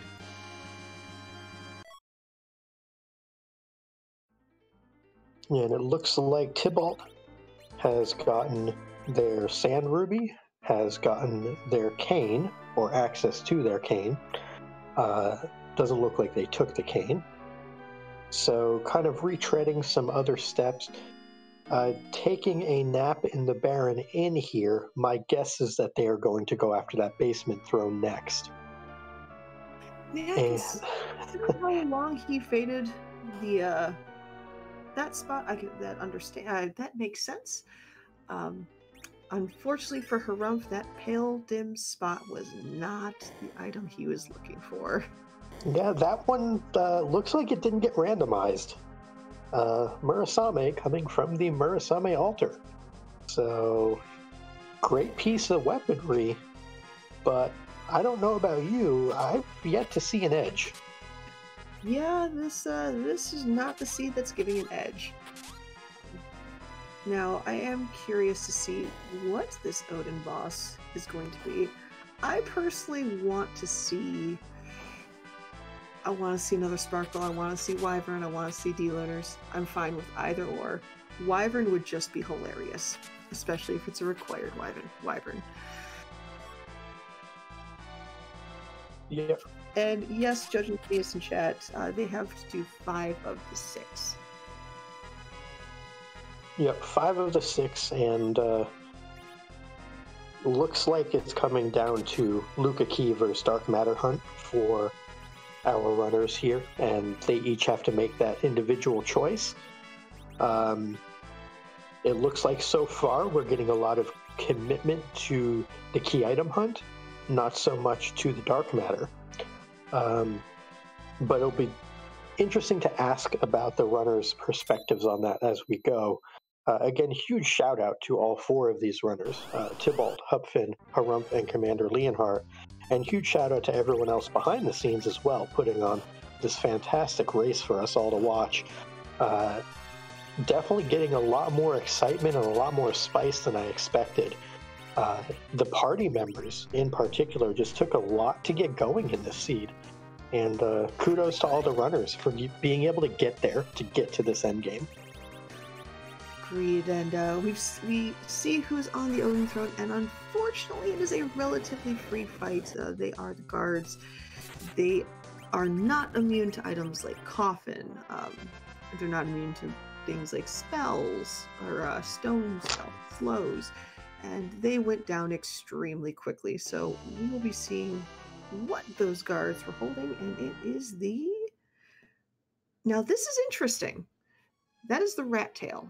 You can turn in the rat tail for a key item if and only if you have the hook, which Tybalt does have.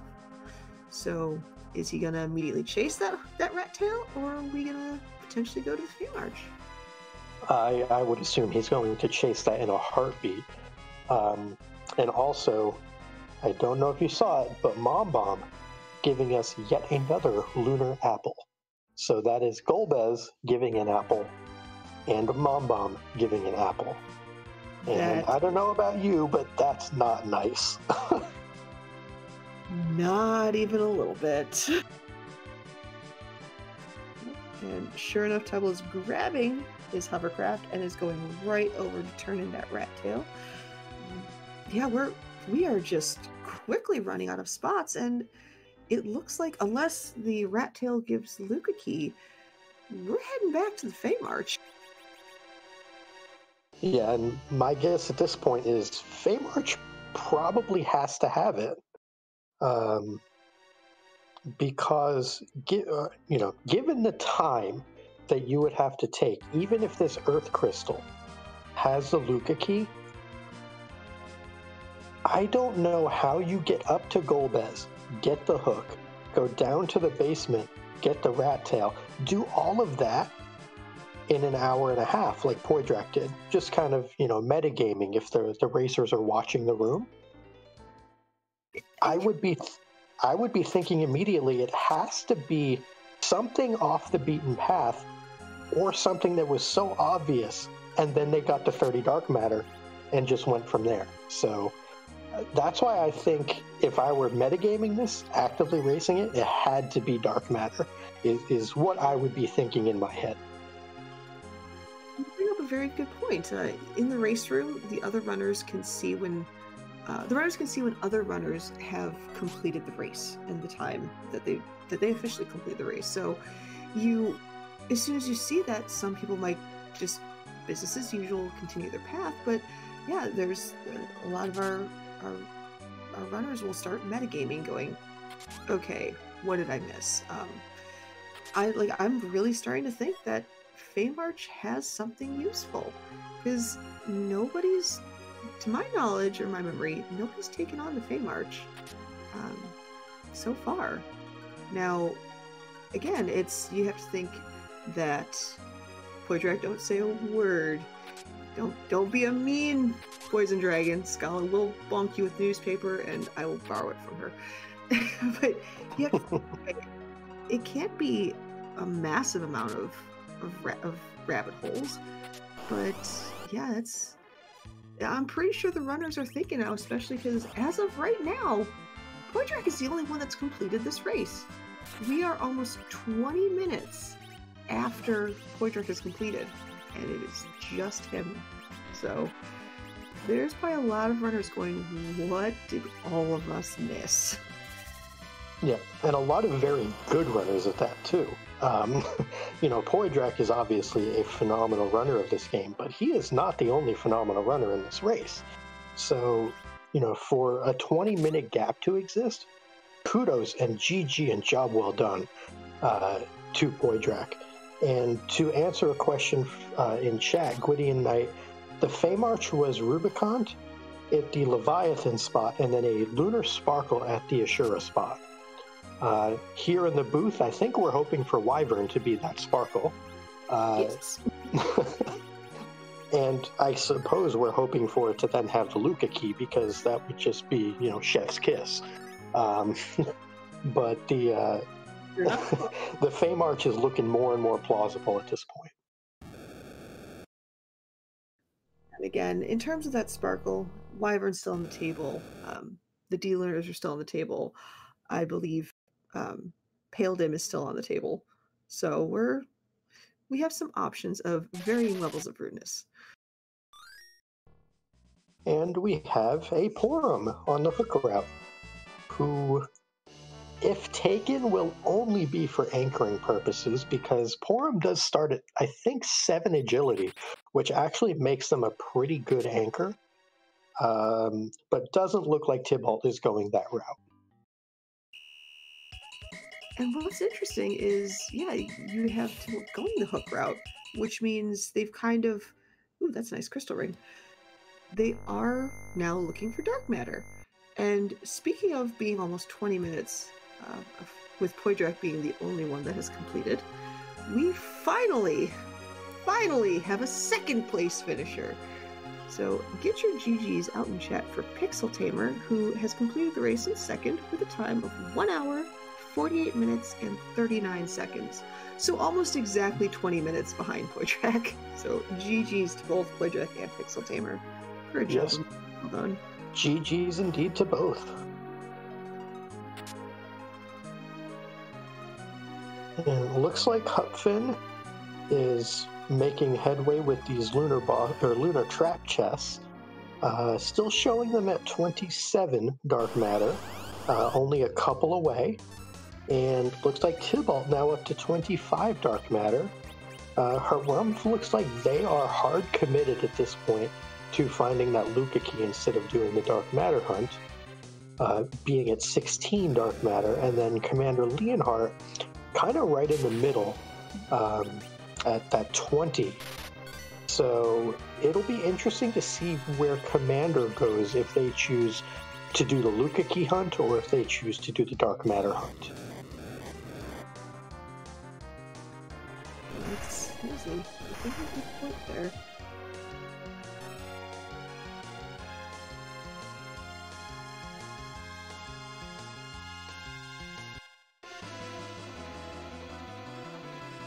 And it looks like Tybalt got through those mad ogres, and Hupfin is about to get through the Carrion Warlock fight. And looks like Harumph is also giving us some bonus music. I believe the last of our runners to do music. You are correct. But that means I got my wish of a ton of music. Yeah, you got music, I got the spoon. This is a good seed for us. Now I'll Bad for us. Good seed for us. Absolutely. Not great for them, but great for us. And here's to hoping that it's that Wyvern at Ashura and we get to see it. That would just put it over the top. 100% agreed. And ooh, that number is getting closer and closer to Hupfin. She has found her 28th out of the 30, so she needs 2 of the remaining 17 dark matters to complete that objective. Yeah, definitely getting close. And looks like Tybalt not giving us the peek at the boss at the King Queen Evelyn spot, just going to get out of this hook route now. Capped at what looks like 25 dark matter, so still about 5 off from where they want to be. So it'll be interesting to see where they go next in particular, having what we believe to be given up on that Luca key hunt. And looks like Commander got their rat tail, and Harumph resetting out of the package from Twin Harp. So, thank you to Harumph for checking the music, but sorry it was only a package. Yeah, at this point, that's a key item that they really don't care about right now.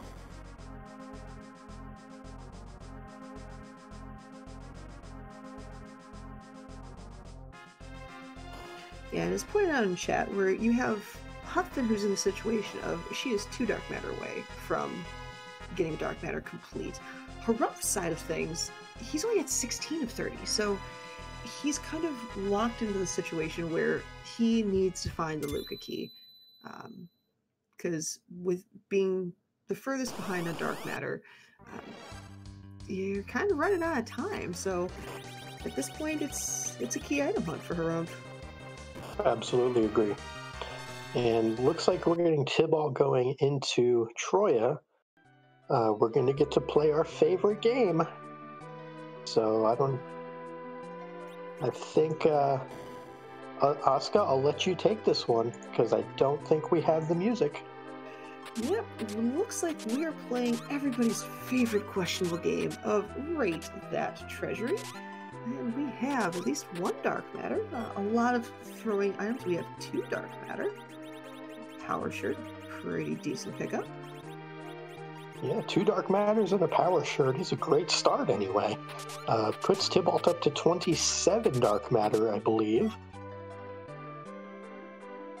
Another Leviathan summon, a white spear, that's pretty nice. A cabin, it's decent. The big takeaway was that there were 2 dark matter in there. Now, point of note, there were 2. If Hupfin gets the Earth Crystal and chases that, Hupfin gets that objective completed. That is true.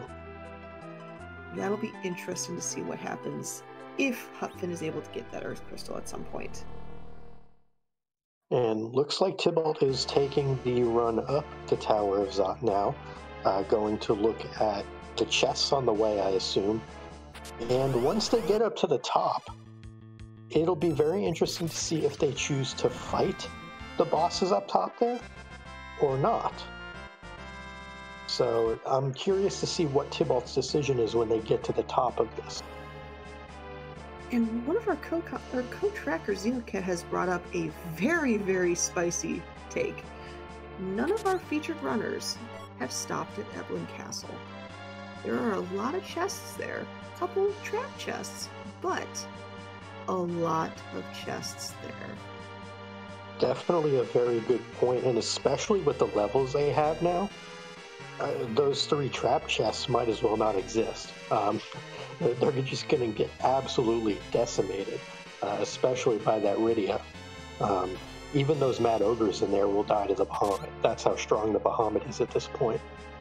So it'll be interesting to see if someone does go that route, and that's definitely a good shout from Xenocat to point that out, that no one has gone there. Tybalt did just find another dark matter in the Tower of Zathos, so getting ever closer. And it should be noted that now we are starting to get more and more people completing this race. We have our bronze finisher. In third place, Lord Bobry has finished with a time of 1 hour, 55 minutes, and 18 seconds. So GG's to Lord Bobry. And Tybalt, I see that number 29. That is 1 dark matter away from not only completing that objective, but finishing the race. And ever so awkwardly, right as he gets to the top of the Tower of Zot. So is it fight or flight? And it looks like he's going to fight.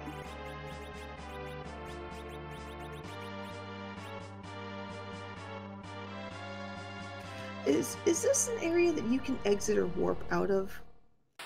I think you can warp in the Tower of Zot, but you cannot exit for sure. You might not be able to warp even, though. I might be thinking of the hook route when you're on your way back out. I do get those confused, and I never want to find myself in the spot where I have to warp, because that feels really bad. Jen, looks like the first boss in here is the trio of Dark Imps. The boss version is pretty straightforward. Like any non-boss bit boss, they are weak and vulnerable to things like Coffin, Stone, Stop, other spells and abilities that just make this fight less annoying, or you can just throw Bahamut at it and call it a day. Yeah, most things are weak to Bahamut, I've found while playing this game. Yeah, that does tend to happen when you have the King of Dragons at you. And looks like Hupfin found a dark matter in Value Cave, so that is either 29 or 30, I'm not certain, but they noped out of D-Mist. So it'll be interesting to see where she goes from here. Maybe we do get that Castle Evelyn check now that she knows she's only 1 off.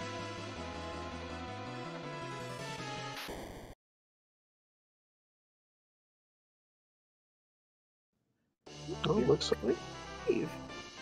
Yeah, Miss Cave, going in this direction, you can get the 4 chests without having to fight the boss of this location. So pretty heads up knowing that you have 4 chests available to look at without having to do any legwork. And there's 30 for Hupfin, paid off.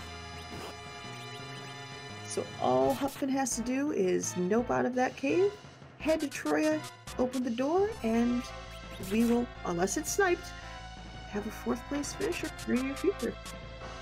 That is correct. And one other piece of knowledge that we're gaining, with Harumph and Tybalt both fighting that Pale Dim, that means that it's either D-Lunars or Wyvern at that Ashura spot. I'm guessing at this point we're never going to know, but our dream may have lived on. So I need to stop commentator cursing things. Speaking of getting sniped, the place has officially been claimed. Antidale has finished in 4th place with a time of 1 hour, 58 minutes, and 54 seconds. So GG's to Antidale for getting that 4th place. GG's indeed. So 4 runners finished so far. Hupfin on their way to do the Pastor. Oh, so interesting thing about the Tower of Zot. The Luca key is in the Tower of Zot. Yeah, that's going to be 2 finishers coming in very close to each other. Who gets the notification first?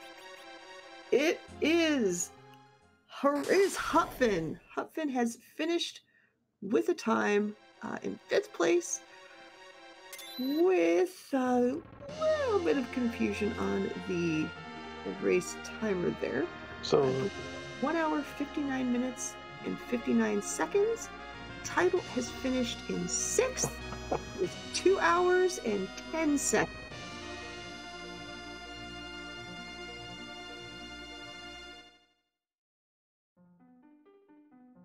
We're just with everybody coming as quickly as they did, we're gonna sort everything out in the race room. Point of the matter is, Hupfin and Tybalt are both done. We had some sniping in here, chat. So give some GGs to both of them. Hopefully we'll be getting interviews in the very near future. All right, so looks like we had Hupfin come in at 5th, Harumph come in at 6th, 5 seconds behind, and Tybalt come in 7th, 11 seconds behind that. So for 2 hours, everyone went different places, traversed the entire world, and it all came down to a matter of a quarter of a minute.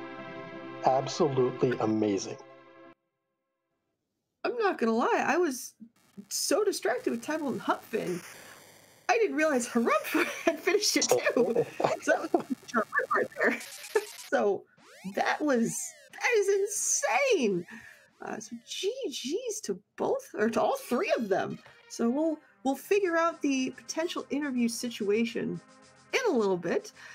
But meanwhile, we get to see Commander Leonhardt finding the Luca key, and he is getting close to finishing. So this is a crazy, crazy seed. How it kind of started off slow, and then all of a sudden, everybody is just about done.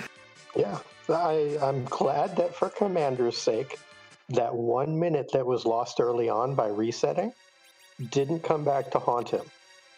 But boy, did it get a lot closer than I thought it would. Oh, yeah, it did. But my goodness, what an amazing finish from everybody. And yeah, with opening of the sealed cave, Commander Leonhardt is officially done. We have a final time in 8th place with 2 hours, 2 minutes, and 33 seconds. So 5th, 6th, 7th, and 8th, that close to each other and all on stream. So, wow. GG's to everybody. And it almost looks like that we might have a massive, massive party joining us in the very near future with not 1, not 2, not 3, but potentially all 4 of them in here. So it's going to be a party. Hey, the best kind of party is a social distance party, and that's what we're about to get. Oh my gosh. Well, while we're waiting for them to join us, I mean, what did you think about that seed, especially at the very end there? I've not seen a 4-person race come in and finish like that before. It's absolutely incredible to see everybody come in so close at the end. So just ecstatic to have been a part of it. So thank you to all the runners who are now in the room with us. Y'all did an amazing job. I definitely hear some chuckling, and I'm pretty sure that's Yep, that's me. Hi, everybody. How are you? Hey, Doing all everyone. Hey, so, where was the Earth Crystal? Was I the only one not to find it? I found it. It was rat tail. Where was Rat Tail? How did I play a different Barren seed basement, than I y'all? Yeah, Baron Basement was rat tail. Which was Baron Garbs. So, Mute Bell, call it a day. Oh, yeah. Yeah, I'm Hourglass call today. all four of our runners Yeah, here. Hourglass for me, but Mute Why? Bell was an option. Why did everybody fade Evelyn Castle? You know, that's a valid question. Because I was busy opening chests that didn't have me resetting off of trap chest whenever possible. I wasn't, was the thing. I completely just forgot Evelyn Castle was there. Yeah, like normally here I don't check Evan Castle here, and about partway through it here, I just decided to stop checking chests and decided, all right, I'm not going to bother with the dark matter hunt. I'm just going to go through the other 5 objectives because it'll be faster here than trying to find dark matter. I went back and forth. I was like, forget the dark matter. And then when I left the moon halfway, I'm like, I might have left the Luca key behind. I guess I better try and find dark matter now. Now, see, I was so adamant about doing the dark matter hunt because I figured the Luca key had a fair chance of being behind some long chain. So when I was like, I had the darkness crystal and no Luca key, I'm like, okay, there are dark matter on the moon. Let's get those. Well, with me, it was like, I got darkness crystal. I'm like, there's gonna be dark matter on the moon, but I still have hook that's gonna hold a lot of chests. I still have earth crystal that's gonna hold a lot of chests. So like dark matter, not so much. And then I got hook on the moon, and free boss at white spear. I'm like, okay, Luca key. I'll start making checks to see if I get dark matter before I get Luca key. And I was 1 dark matter away. Oof. When I found Luca key. I still had like 6 to go. Yeah, the way I figured it here, you're good. There's bound to be some dark matter behind in the seal cave. There's probably some in the hook route, which you're probably not going to dive because you had magma key. Mm-hmm. So that takes your 45 dark matter here down by, if you say you not 5 dark matter here now. Now you're trying to find 30 out of 40 everywhere else in the world, as opposed to, and that's assuming there's 5. If Randall's and there's a whole bunch behind those spots, you might not be able to get to that point, like get to 30 very quickly. So I'll say this: there was 2 in the treasury, and there's 2 in Chocobutt. Mm-hmm. Yeah, I got the ones in the Chocobut and the treasure. Same. I never even checked the treasury at that point. It's like, yeah, I need to I finish. figured, no one else had checked it. I'm on stream. Why not? Yeah, Treasury actually, I believe, had 2 dark matter. 2 dark matter and a power shirt. I do have a couple questions here. I'll take the one for Commander, and then I know Pos Morpheus had at least a question or 2 to ask as well. So, Commander, what are your thoughts on saving at the beginning of a game?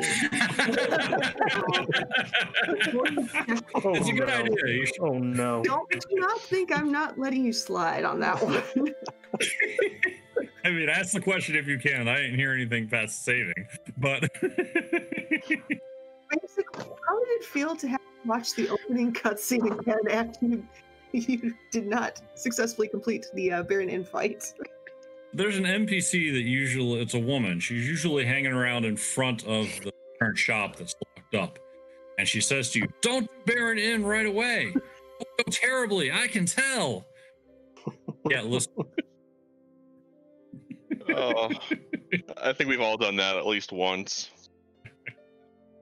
I went in with base level Yang and Edward and did a power on a Sora for 100, and I went, never mind. And I knew I hadn't saved, and I knew I was going to watch the cutscene, and there you go. As Jay Brunt finishes in 9th with a time of 2 hours, 7 minutes, 49 seconds, so GG's to them. Like I said, Possum, I know you had a question for Harumph. Yes. Yeah, I got a question for Harumph and then Tybalt as well. Harumph, you chose to keep Yang and Edward over the Tella when you got your Rosa from the Sand Ruby. I was very curious on the reason for that, especially given Tella's DPS at that point for your party. Can you talk us through a little more about your decision there? Sure, I chose the wrong character. I wanted to choose Edward. Okay. and that was like, yeah, I'll just run with it. As opposed to, going back from the city and changing the characters. Like, yeah, I'll just go out here, and then next character I see, I'll switch them out there. That's it. All right. There's no weird tactic around that here. I just chose the wrong. I just blanked out and chose Tella. That answers the question. I appreciate the honesty. And then Tybalt, when you were up on the moon and you were at 20 out of 30 dark matter, I believe, and you had completed the White Spear, and you decided to go to war with Golbez. Kind of take us through your thoughts on why Golbez versus Dark Matter Hunt. Oh, so at that particular time, I didn't have Hook, Earth, or Luca Key, and those gate quite a few chests in general. And I know the moon has a lot of chests, but there's 11 trap chests on the moon, so having to constantly reset out of those. And I was hoping that Luca Key was going to be at the D lunar spot, and I knew I could take out Golbez. It was just a matter of keeping Rydia up and hoping Cecil stayed alive. Unfortunately, he didn't stay alive for Water Hag, Golbez, nobody. Yeah, and part of what we had speculated was that, and maybe this was in your mindset as well, was that kind of a play for first, where you have to take kind of a gamble to win a community race, where if that Golbez has the Luca Key, you just flat out win? Was that part of your thought process at all? Yep, pretty much a gamble. Like, I was hoping Demas was behind package when I saw it was a Tella there. I'm like, I really don't want Tella. Well, it's a white mage-ish, but there's a possible chance that Demas sit behind package, so I'll take him. Mm-hmm. Fair enough. And Hupfin, I just wanted to say it was a joy to watch, because you took a very different approach than the other three folks we had on Restream. Yeah, apparently. You were very focused on the dark matter, and almost never had the line of commitment towards the Luca Key that we saw from the other three. So it was a very interesting watch, and I just wanted to thank you for giving us that alternate perspective, and thank all four of you for giving us music. And thank you to our wonderful people that found the spoon in Cave Value. Out. At that point, it would have been way too late for me to want that. I was already down to a single Edward. I mean, to be fair, I'd have had to fetch Edward from the tower. I'd have done it though. Mm-hmm. I still had one of my Edwards, so I was like, "Whoo, spoon, yes." Pretty much the same reaction I had, Tybalt. I finally let him go for Cecil when I dove the LST, since I had an X-Scout.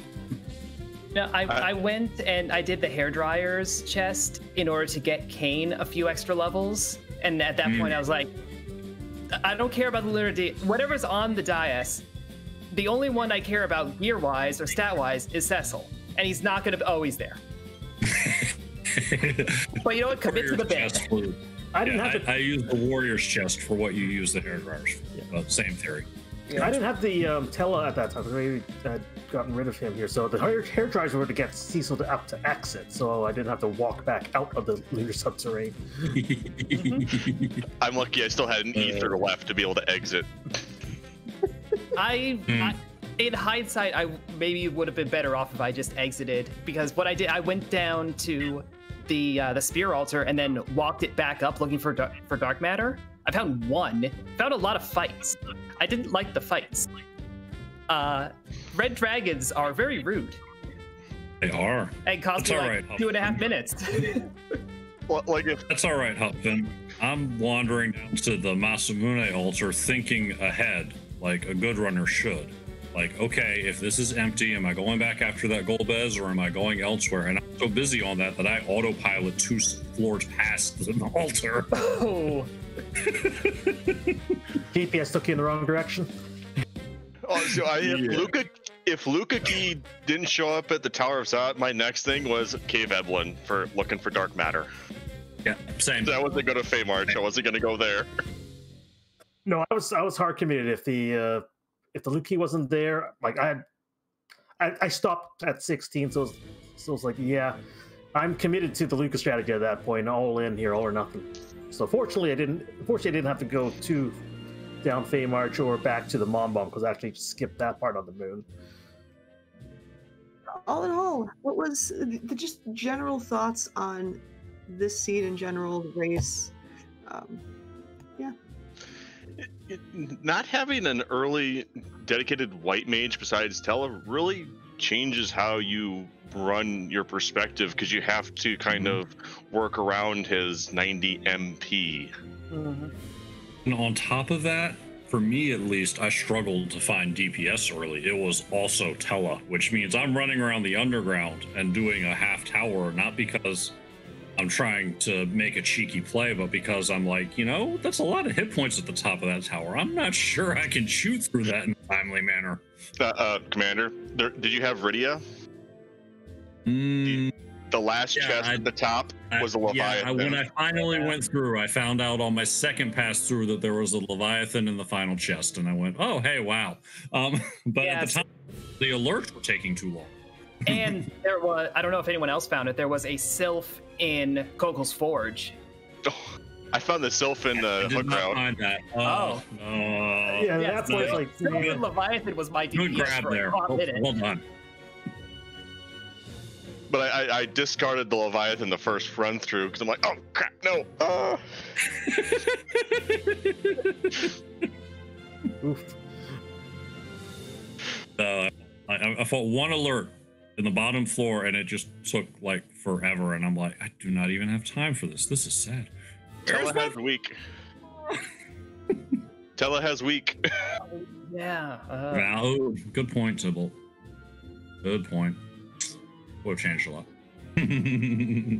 But yeah, on that note, we have the 10th place finisher with Aegis. They finished with a time of 2 hours, 13 minutes, 29 seconds. GG's on that. And yeah, GG's to all four of you. This was an absolutely fantastic race to watch with all four. And that ending, heck, that ending. Yeah. It was a blast to run, I'll say that. I'll be honest, Rumph, I missed you finishing because I was staring at Tybalt and Hupfin's screen. So, wait, what? Yeah, there's a lot going on here. Like, I was going to see Hupfin going, oh, dang it. And then I'd see Tybalt coming like right afterwards. It's like, oh, wow. No. And then Commander here, not like not far behind at all here. It's not common. It's unusual to see all four of us here finishing that tight of a time frame. Usually here there's some variance. I'm going to enjoy watching the VOD back. Oh yeah, definitely. Same here. Yeah, I was apparently Harumph behind you by a little more. The reset that Asuka asked me about at the beginning. It would have been like insane close if I hadn't fumbled that. Effectively, all four of you would have finished within a minute of each other. So, yeah. There would have been lots of... It just shows on how well the community races are great for all skill levels. We have people of all different skill levels finishing in a relative same time frame.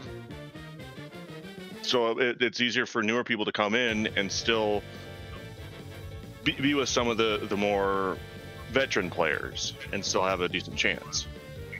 Yeah, I mean, this is the first race I have ever done. I've been in the commentary booth plenty of times, but I haven't actually run.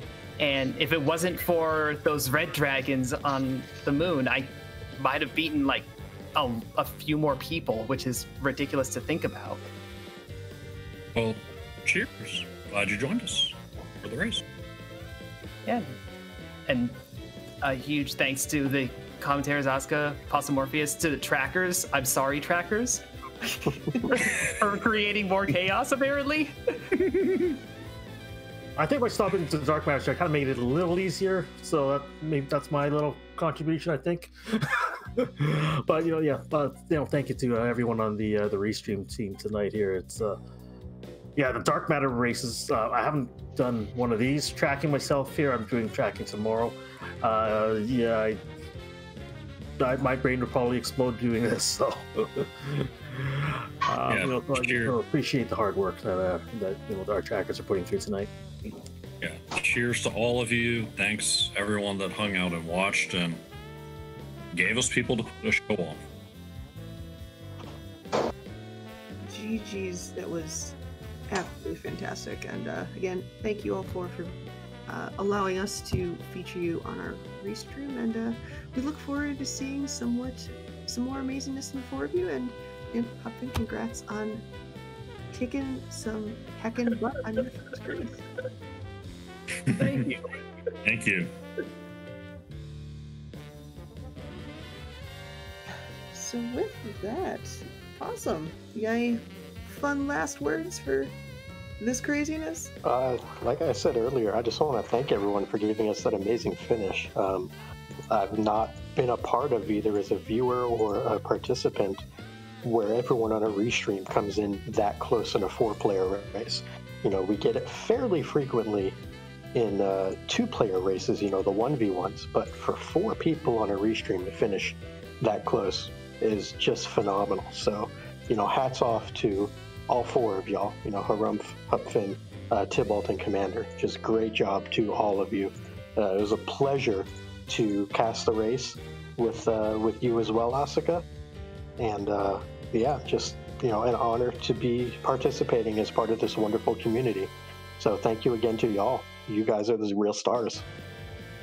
Agreed, and I had an absolute pleasure doing commentary with you, Possum. Make sure, if you're in chat and you haven't given our runners, our restream team follows, definitely do so. We're all great people.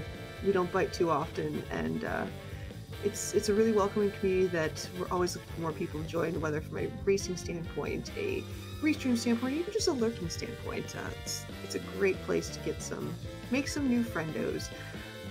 But as a reminder, tomorrow we have our Free Enterprise Legacy race. That will continue, and that is going to be on our main channel, our home channel, Free Enterprise. And that is going to be at 8:30 p.m. Eastern. Again, going into the Looter's Delight goodness, our meta objective is just effectively loot all of the Chocobo forests. So I actually didn't know that there were more than, I didn't realize how many Chocobo forests there were, so that's going to be pretty interesting to see if people do that. And for right now though, it looks like we are going to be signing off for the night. Microcorgs, I will say, came in just before sign off at 11th place with a time of 2 hours, 19 minutes, 2 seconds, so GG's. But yeah, to everybody watching, I hope you had a fantastic holiday if you celebrate, and I hope you had a fantastic Friday if you do not. Stay safe, stay healthy, stay nice and warm and cozy. And until we see you tomorrow, take care and good night.